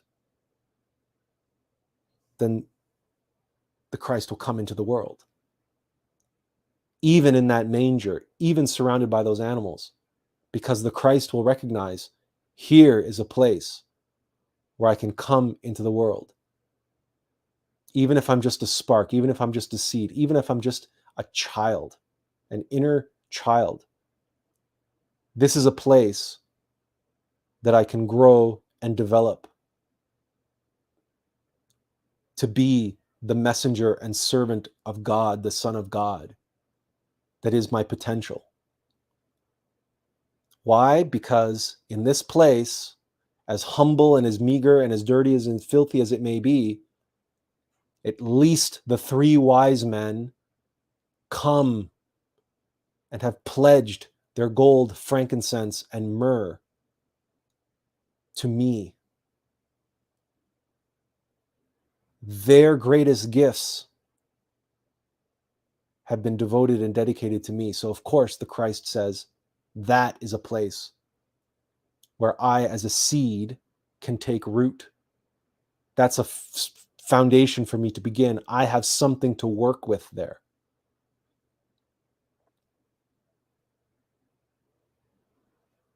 And so that, and then of course, let us not forget Mary and Joseph, our inner Ida Pingala, our inner Adam and Eve,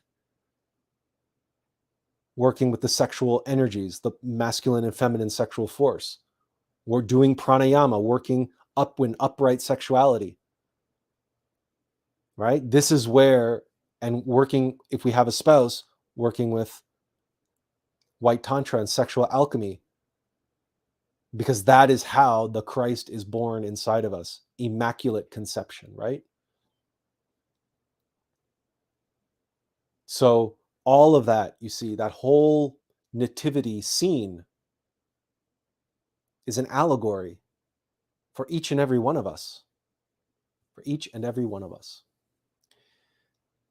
Azazel says, oh, and Benjamin thanks us for that, what he feels is very practical advice.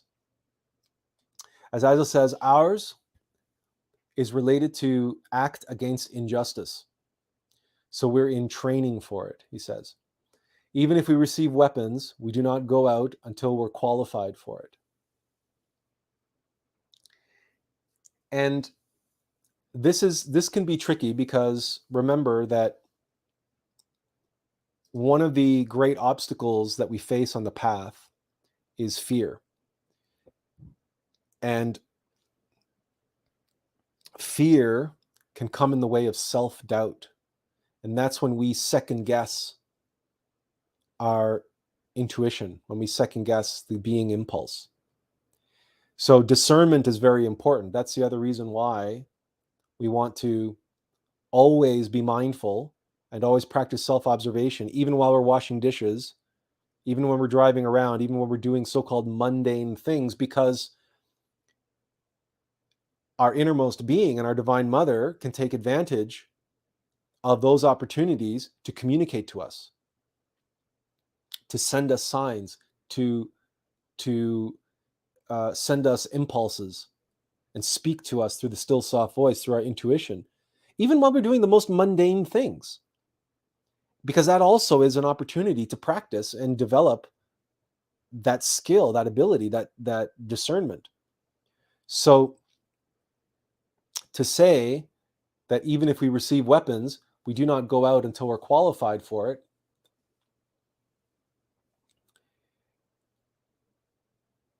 as long as we know who is making that decision. Because at the same time, it's not necessarily true that we've received the weapons, so that automatically makes us qualified, because the mind can go in that direction as well. Well, I've received the knowledge.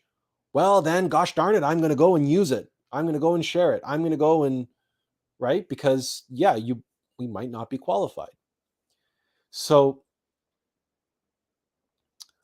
on that point,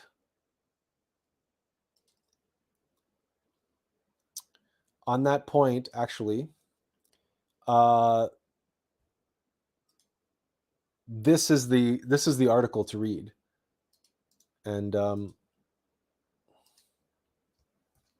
there it is. The link is in the chat. If it will ever upload.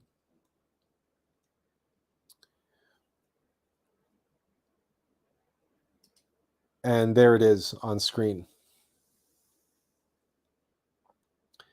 But to hurt or not to hurt, it's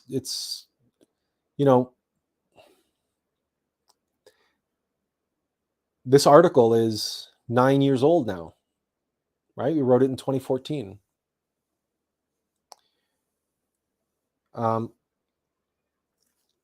This is one of the first articles we wrote, actually, on our blog of an esoteric nature, and we really wrote it for ourselves. And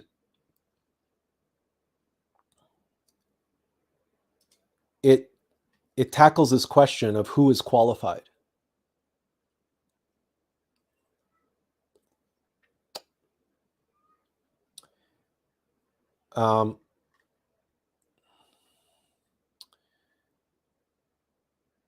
Anyway, well, you'll read through it if you are so inclined.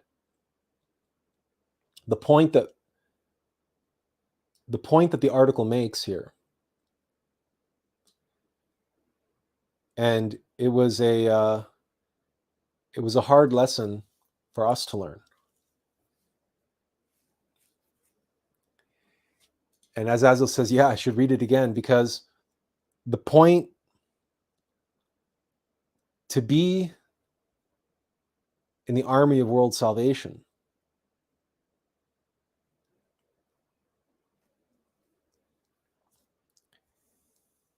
of course, practically in the real world, it feels like we're being given the weapons and we're going out and using them. But remember what we talked about practicing mindfulness and being, preparing our vessel, our house of God, to be able to receive our innermost intimate Christ. So, in those terms, what we are doing is we are honing ourselves. We're sharpening ourselves, our skills, our abilities. We're strengthening our integrity, our solidity. We're making ourselves sharp and well balanced.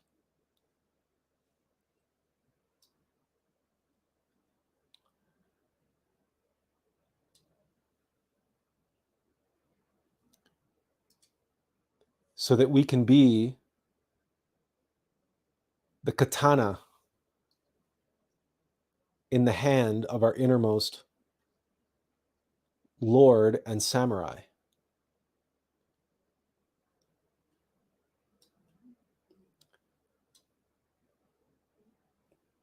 That's, of course, from Highlander. When we recognize ourselves in this way, it's not so much that we receive the weapons, we are the weapon. We are the tool. We are the vessel, the vehicle. And it is our innermost master who wields us with his skill, with his experience, with his panache and his charm and his wisdom, as Ramirez wields his katana and teaches Connor.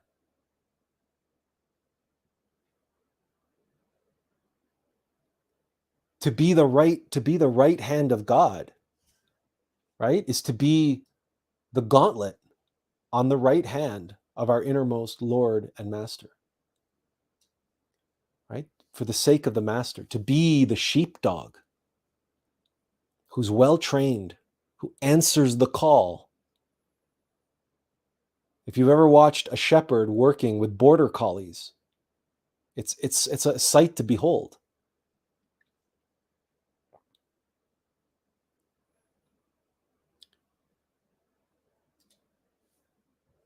So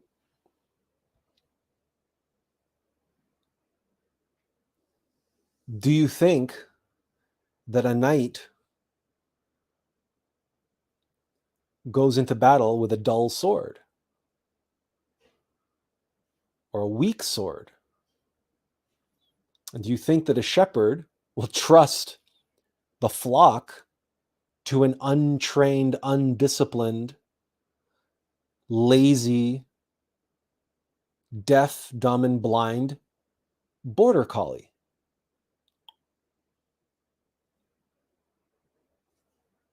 It's simple, really, when you look at it in those terms. If we're deaf, dumb, and blind, if we're deaf, how can we hear the shepherd's calls? If we're blind, how can we see where the shepherd is, and how can we see where the flock is and where the strays are? And if we're dumb, how can we bark what we need to bark at the strays to get them back, to get the herd back together? How can we herd if we're silent, if we don't have a voice?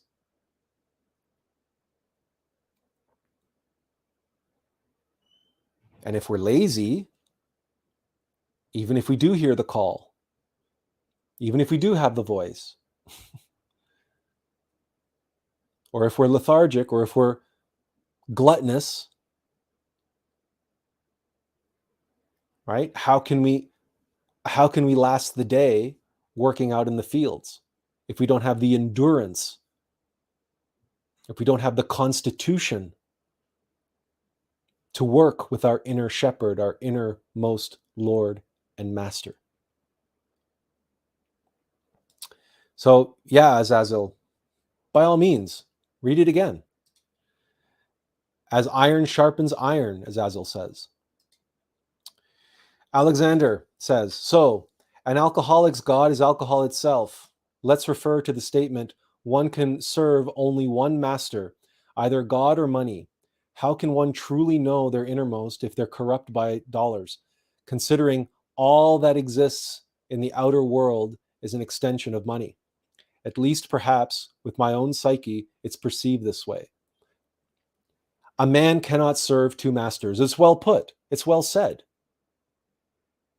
An alcoholic's God, ironically, well, you know that the word alcohol itself comes from Arabic al-kul. It's demon to the Arabs, to the Sufis. Al-kul is a demon, is a evil spirit, and that's why we call them spirits, right? Alcoholic drinks, right? We call them spirits, and the word alcohol comes from al-kul. But all that aside, alcoholism is self-loathing. And one turns to al-kul, the demon. Al-kul seduces one who is self-loathing and ensnares them in his trap of the physical alcohol and its metaphysical, psychological effects and physiological effects. But self-loathing, which is shame, the dark side of pride, if the person isn't ensnared by al-kul, then you're right. They can be ensnared by money. They can be addicted to money or addicted to power, addicted to gambling, addicted to sex, addicted to video games. There's people can basically addict themselves to anything, really. Anything that feeds that shame's desire to continue to self-sabotage and self-destroy oneself out of self-loathing, out of a feeling of unworthiness. And we must emphasize that even though we talk about not being qualified to wield the power of God, we have to allow the power of God to flow through us. We have to allow our innermost intimate God to wield us. And thus, the power of God flows through us into the world. So it's not that I'm qualified to be telling you on any of this. I'm not. Which is why when we do these talks, you often see me hesitating and pausing and am I just having a bad day? No, I'm waiting for the next thing that I need to say. And if it doesn't come, I don't say anything. I take a dramatic pause. I'm not afraid of pausing. I'm not afraid of letting a few seconds go past. Maybe for some of you, it can be a little bit boring or a little bit, like you say, oh, these live streams go for hours already. Can't you speed it up? Well, no, I can't because I'm not qualified. But then there are times when it's just flowing like a river and then it's like bang, bang, bang, bang, bang, bang, bang, bang, bang. And it's like, then you might be saying, oh, won't this guy shut up? doesn't this guy ever have to take a breath? Man, he loves the sound of his own voice. Well, it just is what it is. It is what it is. It is what it is. When it's flowing, it's flowing. When it's not, it's not. And, I'm not qualified to make that decision. And I'm not qualified to fill dead space with a bunch of nonsense. Why would I do that? Why would I do that? You guys don't come here for nonsense. And we hope that after today,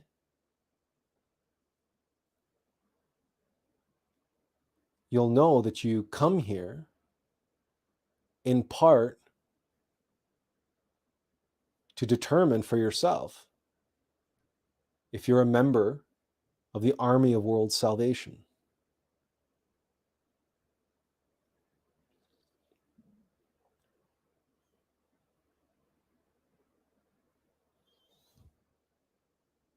Azazel says, yeah, we see in movies when a knight fails his duty that would rather kill themselves before judgment. Look, we all make mistakes. We all make mistakes. We're only human. And we're flawed and we're new at this. And so, and the adversary is clever and subtle and loves getting in the way and loves twisting and corrupting and loves, right? It's depending on the adversary, the nature of our adversary, the nature of, just how high a mountain we've come to climb, just what kind of burdens and obstacles we've been saddled with on this journey. We have to, or we might consider having the same compassion for ourselves as our innermost being and our divine mother has for us. So if you screw up, no, don't go and kill yourself. If you have a moment of weakness, no, do not go and kill yourself. And don't worry about how you're going to be judged. Don't worry about that. Just don't worry. Relax, relax, relax. It's all water under the bridge. As long as you pay attention, and as Azazel follows up, he says, more of a comment about self-loathing in general. But that's exactly right. Don't give in to self-loathing, because that's a very clever ego, and will give you a little hint. Because chances are, if you screw up, and because you screw up, self-loathing appears, shame appears, because you failed at something, there's a very good chance that the last few times that you succeeded in something, pride was there. You see, because shame is the dark underbelly of pride. So beware and observe yourself as you go through your life's work and your life's mission, that you haven't been feeding pride.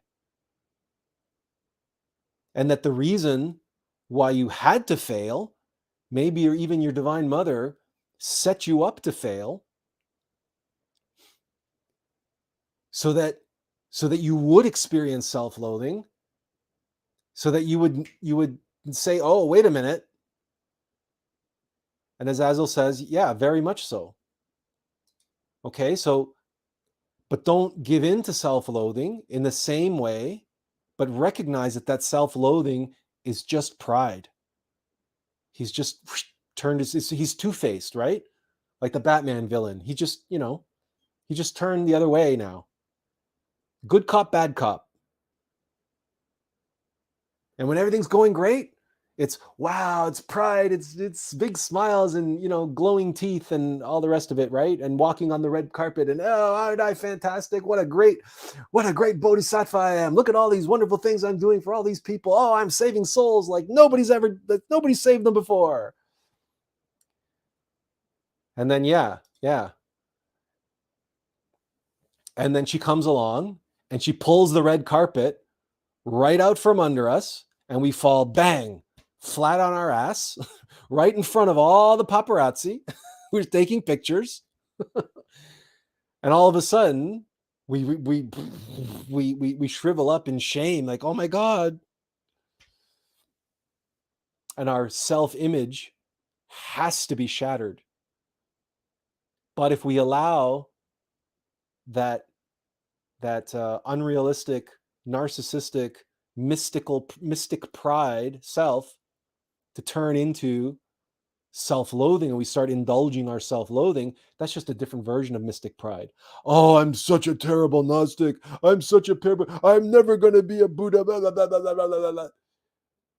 And then we go and we start binging on, chocolate and ice cream, or, or drinking, or whatever it is that we do when we wallow in our own self-pity and self-misery and self-loathing.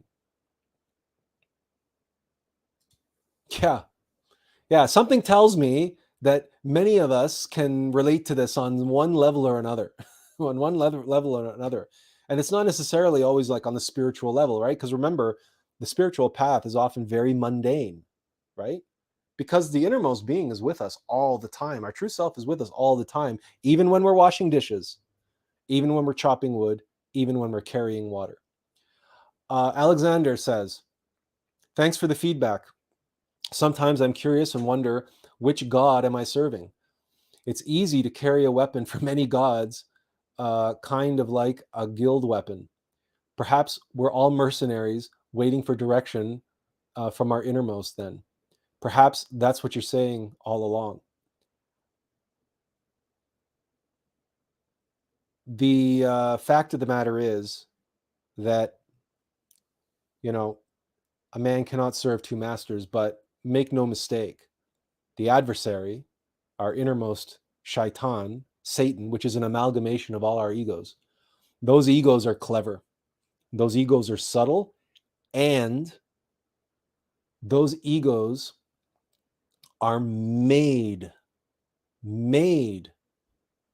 to control us through temptation, coercion, deception. They're designed, they're by design, they are that way. So invariably, our adversary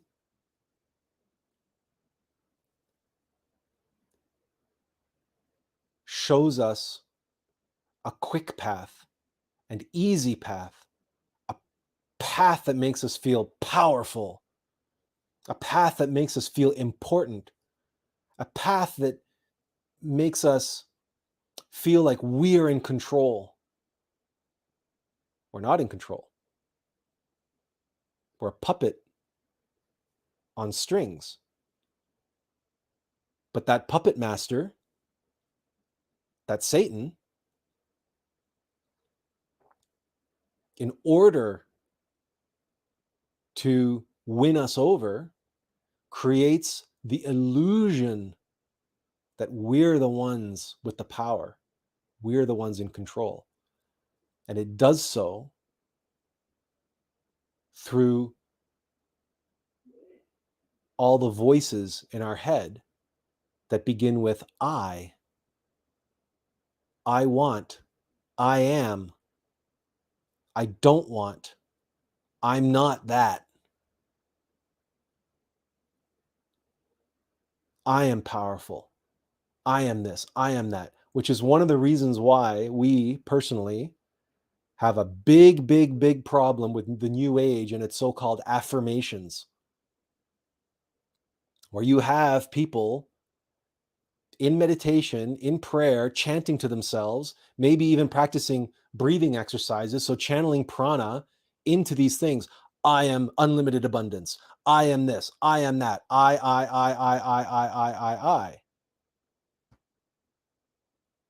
What they think they're doing, they think that they are affirming themselves to be God, but what they're doing is they are affirming their egos, the adversaries, Satan's stranglehold over their spiritual path. And that Satan has co-opted, and as you said, Alexander, they're affirming Satan as their God, even as they believe that they're affirming themselves to be God incarnate. That's how clever and subtle the egos are, and that's how you know how the New Age is a an insidious, diabolical creation of the Black Lodge. Mugaboo 22 says, I have known since a child that I was meant to serve God. The question now is, do I have the discipline, perseverance, and fortitude? Seriously, without the help of my Divine Mother, I don't. That's very well said. That's very well put. But the reason why we rely on her is in part for the tests, challenges, and ordeals that make us stronger, that make us worthy, that strengthen us. That's like that forge the blade and hone the steel and then sharpen the edge, right? These are what, like we've talked about many times before, like the baffles in in an ecosystem or in a sewage treatment plant. As the water flows and hits the baffles, it flows and it swirls around. The baffles are obstacles to the water. But the more baffles you put in there, the more the water swirls around, like in a spiral. That's the alm of life. The more structured the water becomes. The water becomes more alive, able to dissolve better, and able to carry more nutrient. So it becomes a more powerful cleanser, which is especially what you need in a water treatment facility, but also what you need in an ecosystem, because the water needs to be able to dissolve the minerals from the rocks, and it needs to be able to carry a lot of nutrient in itself, and it needs to be able to deliver that nutrient throughout the ecosystem. So it has to be alive, it has to be vibrant and strong. The only way to do that is the water has to fall. It has to flow over rocks. And that's why rivers are what they are. And rain falls from the sky onto the land, and all that water trickles through and goes through all those eventually into streams, and then rivers, and then rapids, and then raging torrents, and then maybe over waterfalls. Why? So that by the time that water reaches the ocean, its source, it is renewed, it is alive, it is vibrant, it is energetic, it is powerful. Now you can understand why the water in the ocean is so powerful, and why it's salt water. It's able to absorb all of that salt into itself, because that's the nutrient and everything that's what belongs in the ocean. So yes, always remember your Divine Mother and pay attention to the tests, the challenges, and the ordeals, and welcome them. Welcome the slings and arrows of outrageous fortune. Welcome the obstacles, the baffles, and just see them as what they are. They're tests, they're obstacles, and recognize and observe that in yourself that needs to change in order to overcome that. And that is the process of, you guys, certainly we all are familiar with the samurai sword and the katana, and how the blacksmiths would make those things, and they would work on one sword for 6 months at a time, bending and folding and forging and rebending and forging, and like the metal in the blade was folded over 500 times. So, and that is why the katanas resonate with such an energy and such a vibrancy and such a vitality, that the samurai believed that they had a soul. Because if you ever hold an authentic katana, you can feel it. If you're sensitive to energy, you can feel it. You can feel that it's resonating, that it has this vibration to it, this energetic tonality. It's there because you can't spend that much time and energy and effort banging away, aligning the substance, the carbon atoms and everything, and the steel atoms. With that, you can't create that alignment without creating a natural resonating, like a tuning fork, like a pitchfork. But it's or like very, very finely tuned guitar strings or piano strings. It's the same thing. Only it's not stretched out and done like a piano string. It just is. It's naturally stretched out, and it's always has that tensile uh, attunement to it. So it has that resonance to it. So that's what our Divine Mother does for us in everything that she puts us through. Yeah. Yeah. She's forging us. She's honing us. She's sharpening us.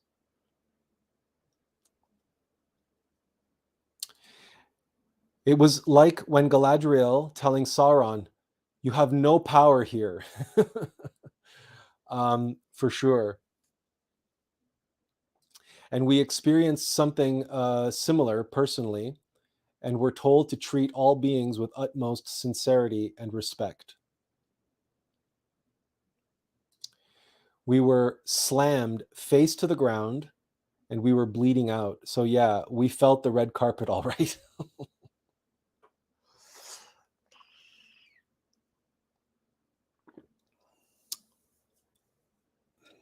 Our Divine Mother can be a harsh taskmaster.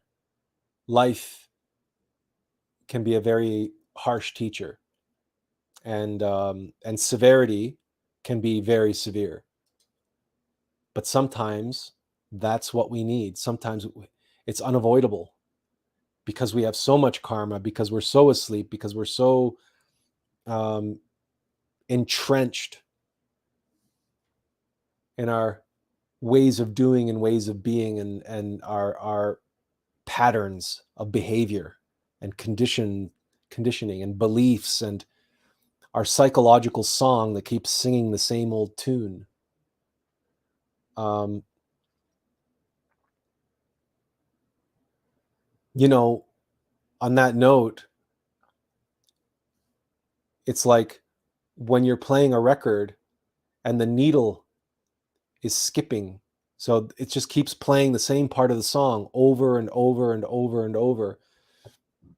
And what you need is for someone to come and like scratch the needle to get it to the next song, or someone has to come and bang the table or something to get the needle to jump.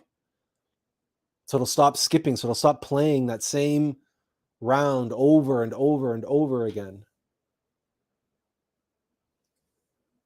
And as Azazel says, yes, the fear of God is definitely the beginning of something.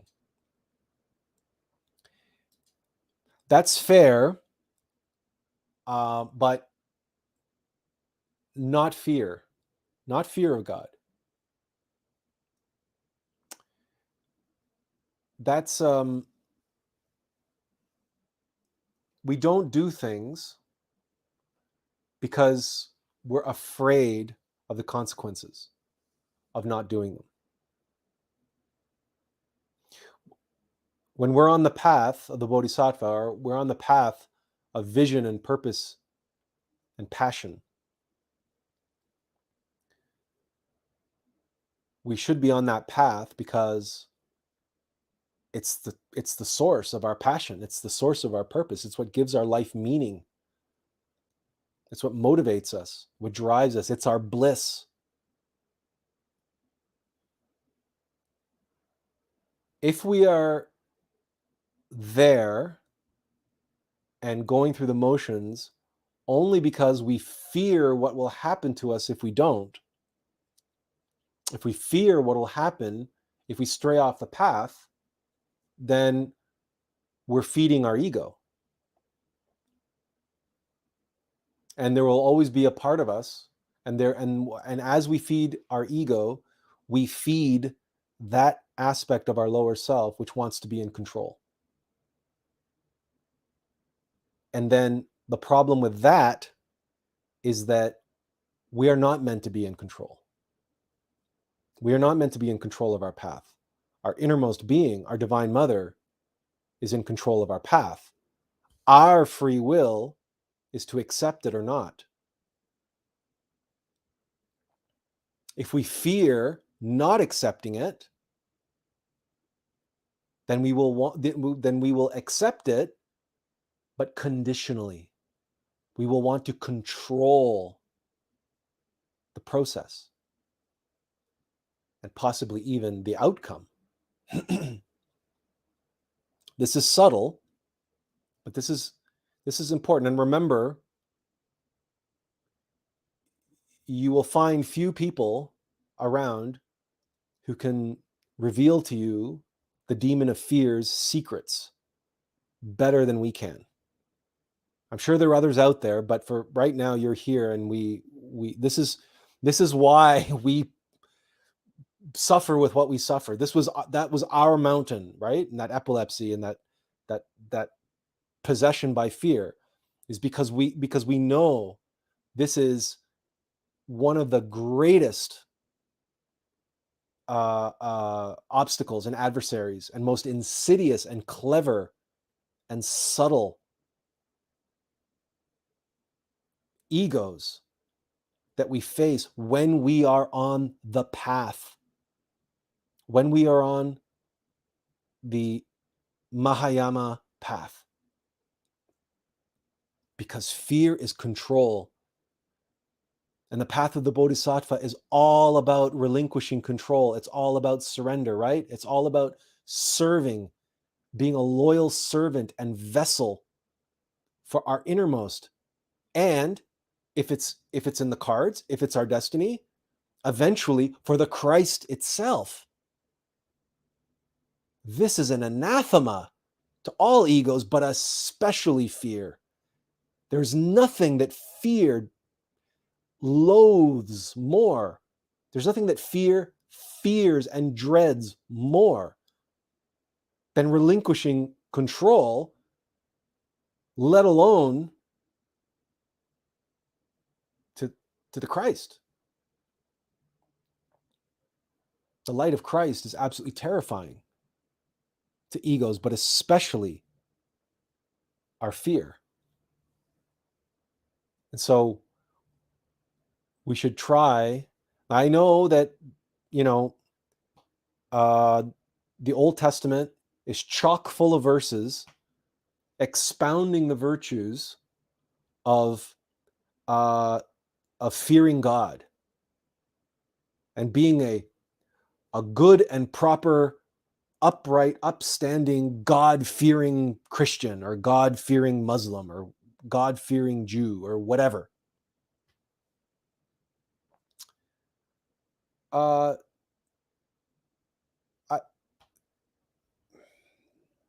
Be a God-serving vessel. A loyal and faithful servant who knows they are at their best when they are serving their innermost Lord and Master.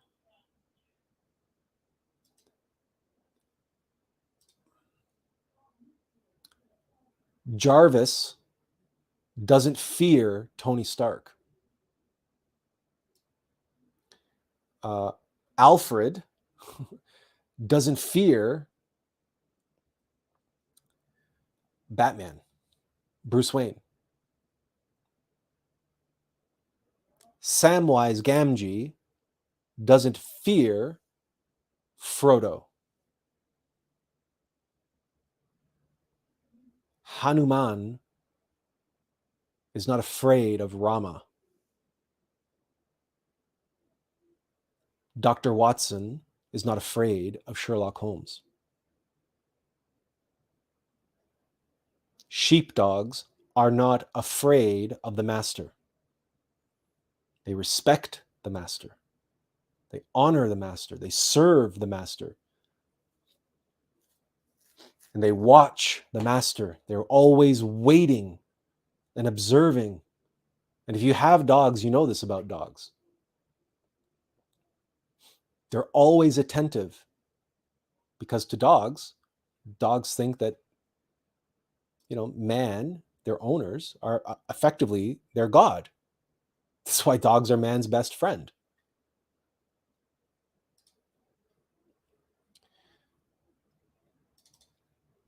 we get your point, right? You have to respect. We have to respect and honor the path, and respect and honor our vow, and that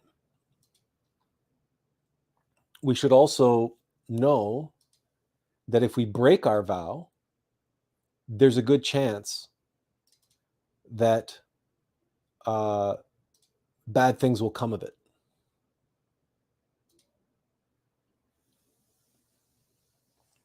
And any servant knows that. Any loyal servant, any loyal soldier knows that a soldier knows that if he deserts his fellow soldiers, or if he deserts the army, he has to suffer the consequences.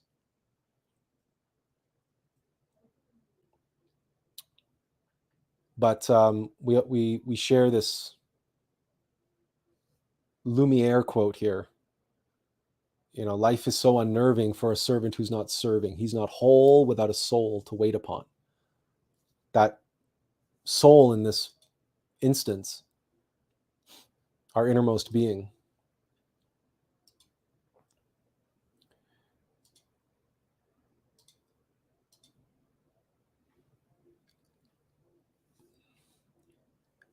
Fear is never a good thing. It's never a good thing. It just isn't.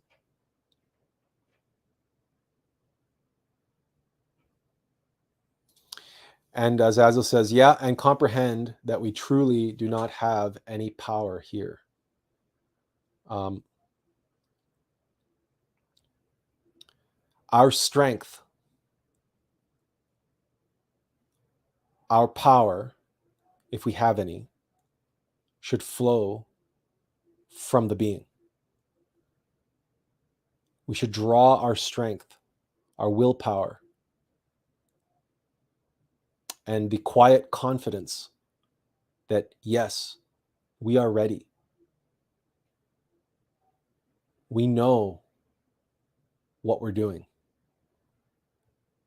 Maybe we're not ready to play out the final act of our life's work. But here and now, this step, yeah, we're ready to take this step, the step that's right in front of us, right here and now. Because we have the faith and trust, and we know ourselves. We put the faith and trust in our Divine Mother and our innermost being.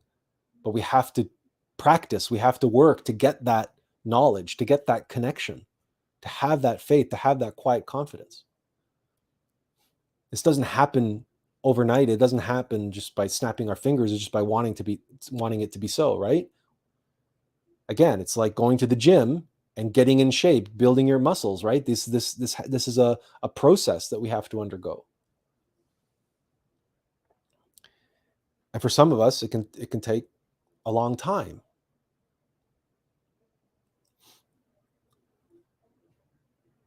And yeah, it's not that we have that power, that it's our power to have or our power to wield, but it's a strength that we draw from, and it's a power that flows through us to endure what we must endure, to suffer what we must suffer, and to be able to have the willpower and the strength and the courage to let go to sacrifice what must be sacrificed for our path, for our destiny, for the path of vision,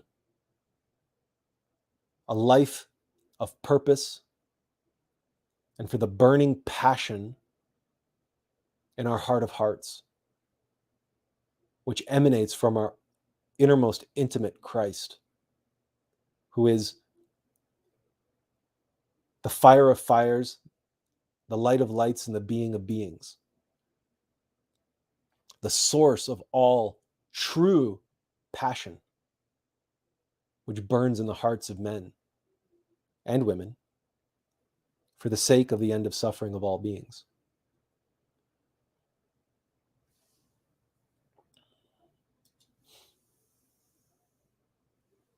So let go of the need to be powerful, let go of the need to wield power, and unlimited, infinite power can flow through you into the world.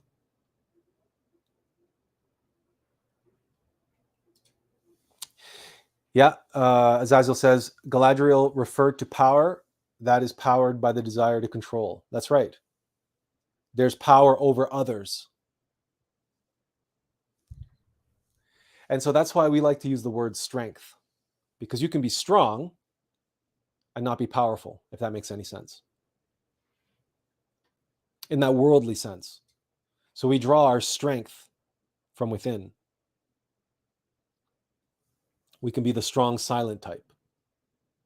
Or we can be the strong verbose type, if that's our destiny, if that's what we're meant to be, if that's what we're supposed to do. But that strength of character and that integrity, again, that comes from within, that's related to that passion. We can't have our cake and eat it too.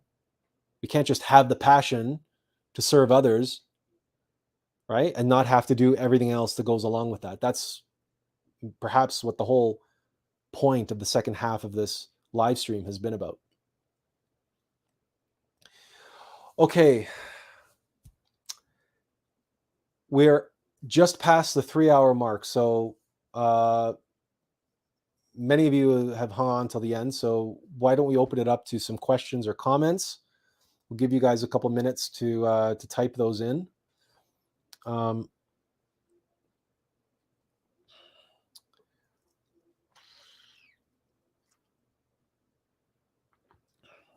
This was a topic that came up this week in relation to the Attlas project, and we just want to reiterate that things are moving and things will be moving forward. So, well, we'll share more when we have more information. Benjamin says, if you have knowledge of truth, let him be king. But if you have strength or power, let him repudiate it.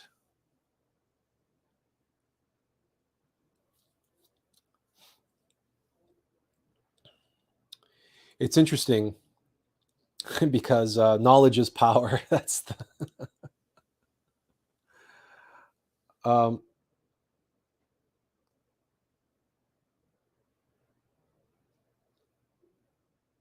what comes to mind is that scene from Gladiator when Marcus Aurelius tells Maximus that he will make him protector of Rome after he dies, and that he will empower Maximus to one end alone, to end the corruption and restore Rome to a republic. Because, of course, Maximus is the head of the Felix legions. He's a general. He commands those legions, right? And Maximus is, clearly disturbed by Marcus Aurelius's proclamation. And Marcus Aurelius says, do you not accept this great honor I give you? And Maximus says, with all my heart, no. And Marcus Aurelius grabs his face, and he says, don't you see, Maximus? That is why it must be you. And the only man who's worthy of ruling Rome, of ruling the empire, is one who doesn't want it, who doesn't want that power. That's the only man that's worthy of sitting on the throne and being empowered to oversee the empire. The only one worthy of the empire is the one who doesn't want it. That's what came into our mind when with in relation to your comment, Benjamin, because of course Maximus is qualified. Marcus Aurelius knows this. That's why Marcus Aurelius wouldn't entrust him to wouldn't entrust his legacy and the empire to anyone else, not even to his own son, because he says Commodus is not a moral man. Anyway, if you remember the film, then you'll know what we're talking about. But yes, and so many get into politics these days, and so many that's all they want. All they want is power. All they want is control. All they want is to feel strong and to be seen as strong. People like Trudeau, our so-called illustrious prime minister, whose name, he's sullied the name of his father. Like Mugaboo22 says, I have a question. What are your thoughts on romantic love, whether heterosexual or homosexual? If we are talking about having a partner, a romantic partner, a spouse, because if you have sex with someone in the eyes of the universe, you're married to them. So, but in this path, on the path, especially on the direct path, the path of the razor's edge, the path of the bodhisattva, we work with the fires of Kundalini. We work with the fires of Kundalini and sexual alchemy. And so that process, that practice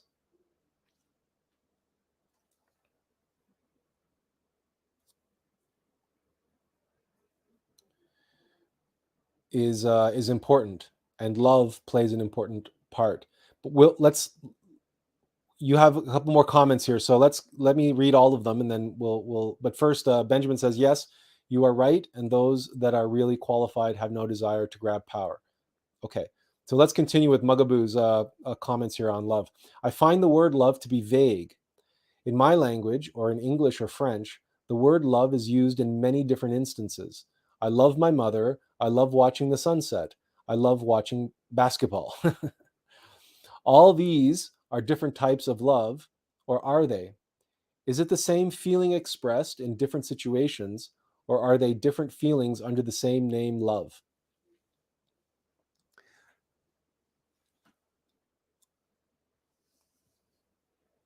Love expresses itself as severity and mercy in balanced measure, applied unconditionally with infinite wisdom.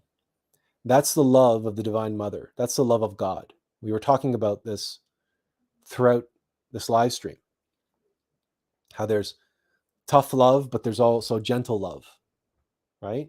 And you can speak to your children with a firm voice and direct them. When you're cross with them, you have to explain to them, no, you can't do that. And then you can speak to them in a gentle, caring, kind, compassionate, merciful voice. That's still love. Love is in that directed way, in that expressed way, always seeking what's best for others, always helping them, always guiding them, always uplifting them, empowering them, strengthening them.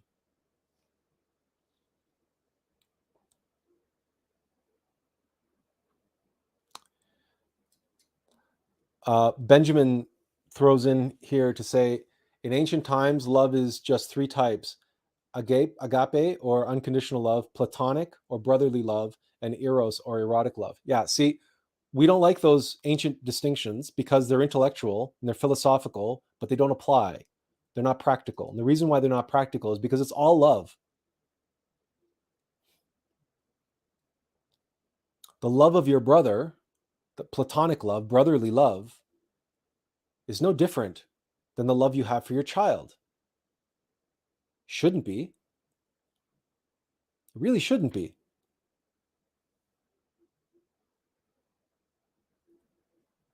Why should brotherly love be any different? Why should brotherly love be conditional? All love should be unconditional. Unconditional love. And eros, yes, it's true. Eros is the father of Psyche. Eros is the god of love. But erotic, that's sexual attraction.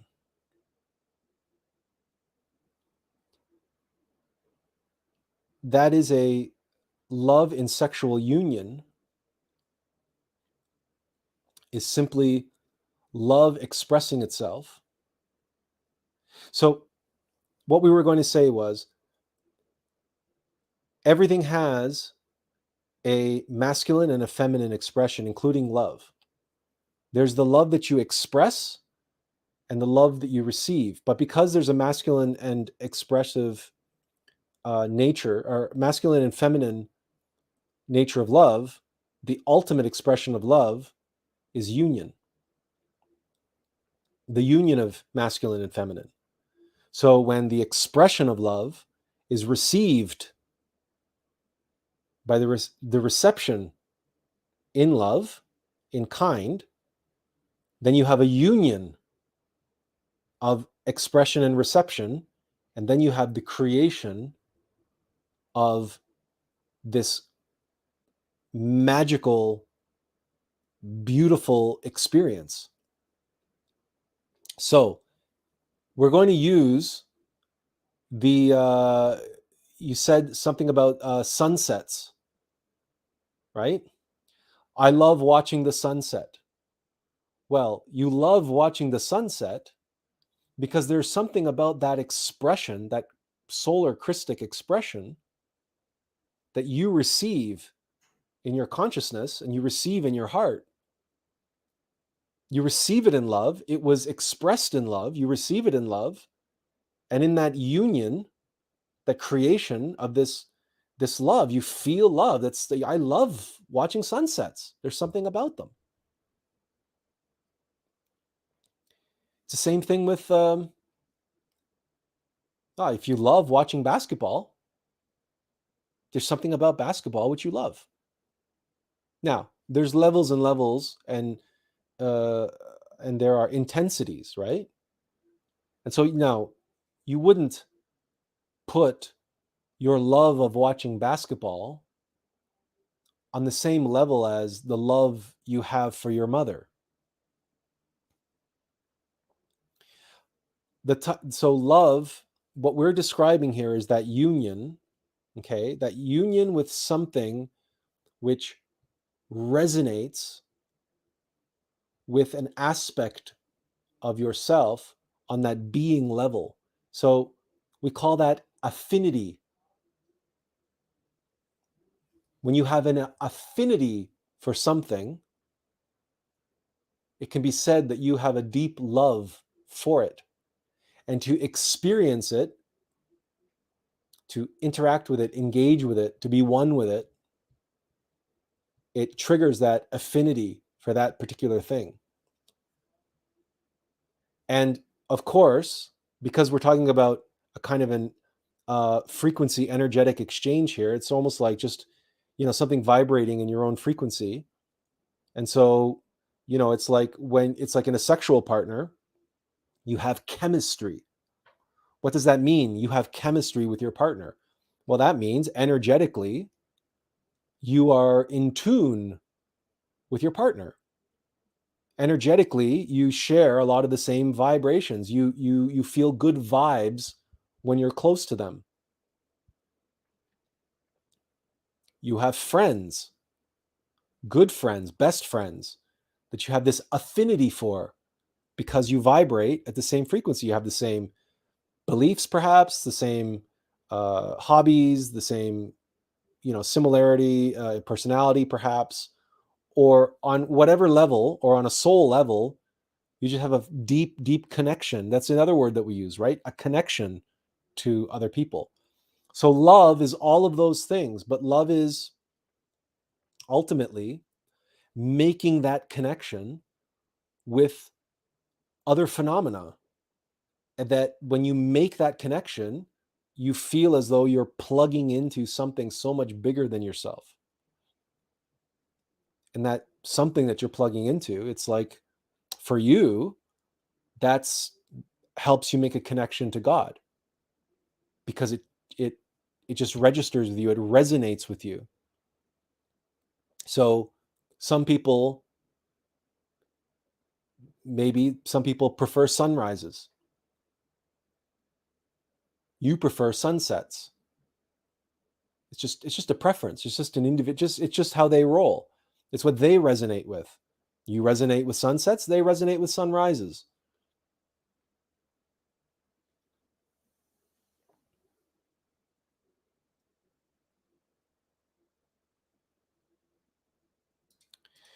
Benjamin says, in other words, transliteration of love, I guess, gets us in trouble with the intellect.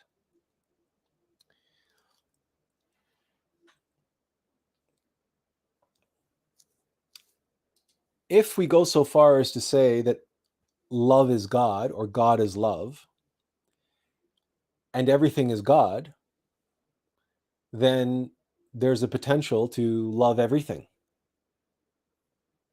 But, and he just clarified, the transliteration of words gets us in trouble with the intellect. Yeah. So, having said that, we also have the word like, you know, yeah, I like ice cream. I don't know if I would say I love ice cream, but I like it. I don't know if alcoholics love alcohol, but they must like it. They drink a lot of it, so they must like it. There's something about it they must like. I don't know if they love it. So, this is where everything's on a gradient in that sense. Everything's on a levels and levels and levels, and there's different versions of it. But from the spiritual point of view, from a Gnostic point of view, whether we're talking about a mother, a child, uh, uh, a best friend, or your spouse, your sexual partner, that filial love, that unconditional love, you should want what's best for them. And indeed, from a Gnostic point of view or from a spiritual point of view, and that's what the whole kind of purpose for the whole talk today is, on some level, you must feel that in your heart for all beings, for all people on the planet, and for all living beings. The willingness to suffer and sacrifice for the sake of the end of suffering of all beings. Well, that's unconditional love. Jesus hanging on the cross is an expression of his unconditional love for this humanity, a humanity which doesn't deserve that, which didn't deserve that, doesn't deserve it today. But we're not here doing what we're doing because they deserve it.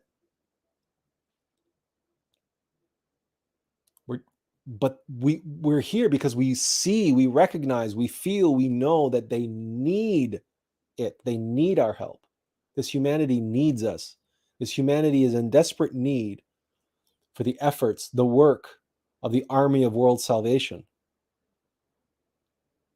This humanity needs not just one, not just 5 or 10 or a dozen or 2 dozen or 100.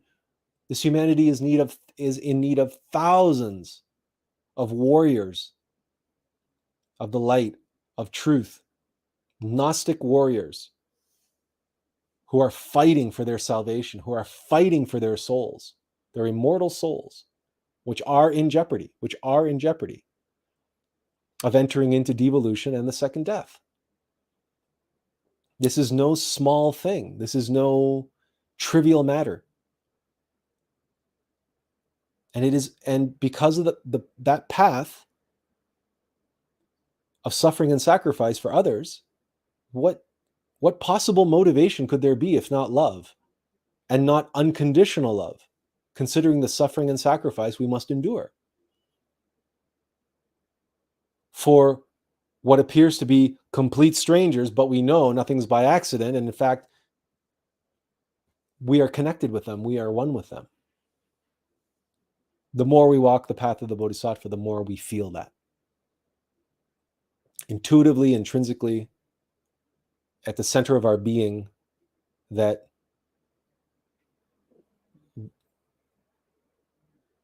when we confront someone that we know we're here to help, we know that it is their own Divine Mother who has asked our innermost to have us intervene on her behalf for the sake of that individual. And we can feel that, we know that. We're informed of that consciously these days. Just coming back to the earlier conversations about, and so but that sort of connection and that sort of knowledge, that's a knowledge of a level of love, a level of connection with someone who is otherwise a complete stranger who we've never met in this lifetime. But that bond, that union, that connection is there, and we have that with all beings. He that saves a single soul saves the world entire. It's all connected. It's all connected.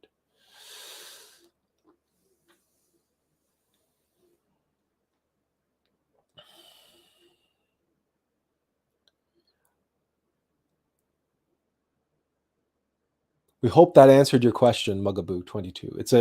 We understand where you're coming from, especially if you're as a non-native English speaker. It can be, love is one of those words that poets have been writing about for hundreds and hundreds of years.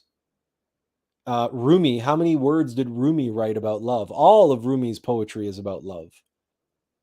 Now, nobody's ever been able to seemingly been able to nail it down. It's one of those words that eludes definition, because how do you define God? God is love. The universe is God, so I guess love is defined by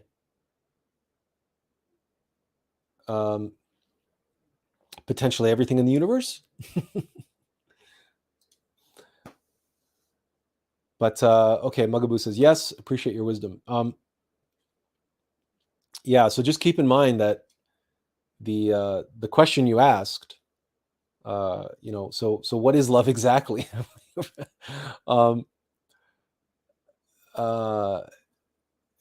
It's if we wanted to be trite and clever about it, we could have said, well, it is what it is. Love is what it is. Now, how can we say that? Because the holy name of God is I am that I am. Eheye Esher Eheye. And if God can say, I am that I am, if God is what it is, and God is love, then love is what it is. But that's a little bit of a cop-out, clever answer. So we hope that it works. Azazel says, we respect that connection.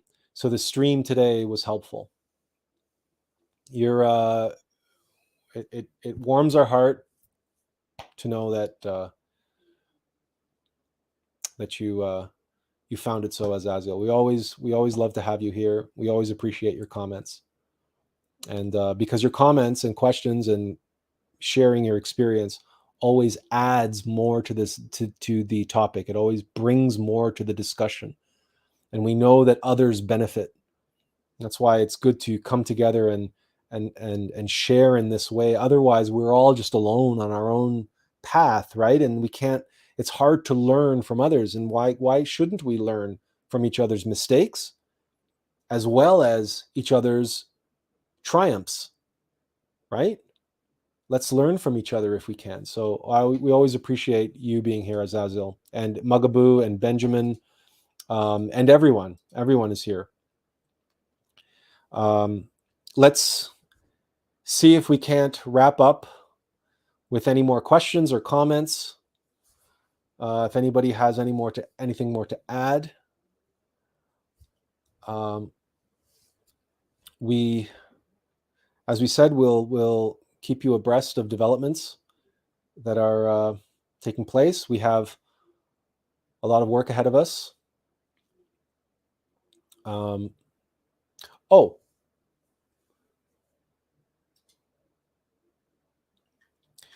We've been talking for a long time about the book that we need to write, and so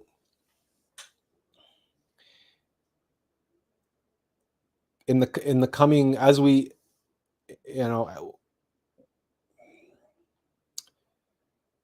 well,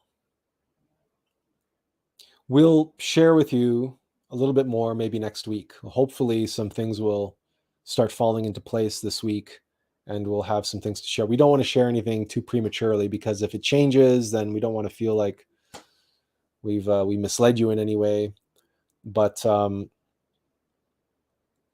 it seems to us that the topics and the book itself is solidifying. Things are coming together in terms of the book that we need to write here and now, the first book that we need to write in 2023. And there may be more than one that we write this year. And so that process is now underway. And because we have so much content that we've accumulated over the years, we have a lot of content to draw from and to modify and update and chisel and hone and format into this new property, this new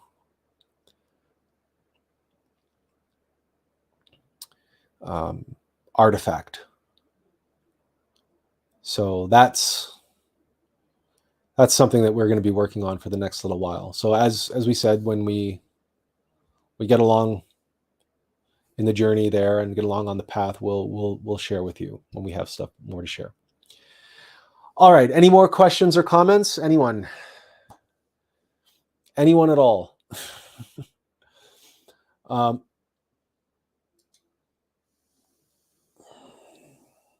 Thank you all for coming out, as always, as usual. Benjamin says, "Thank you, sir, for today's live stream. I wish you success with your endeavor. A lot of people will benefit from it." I hope so.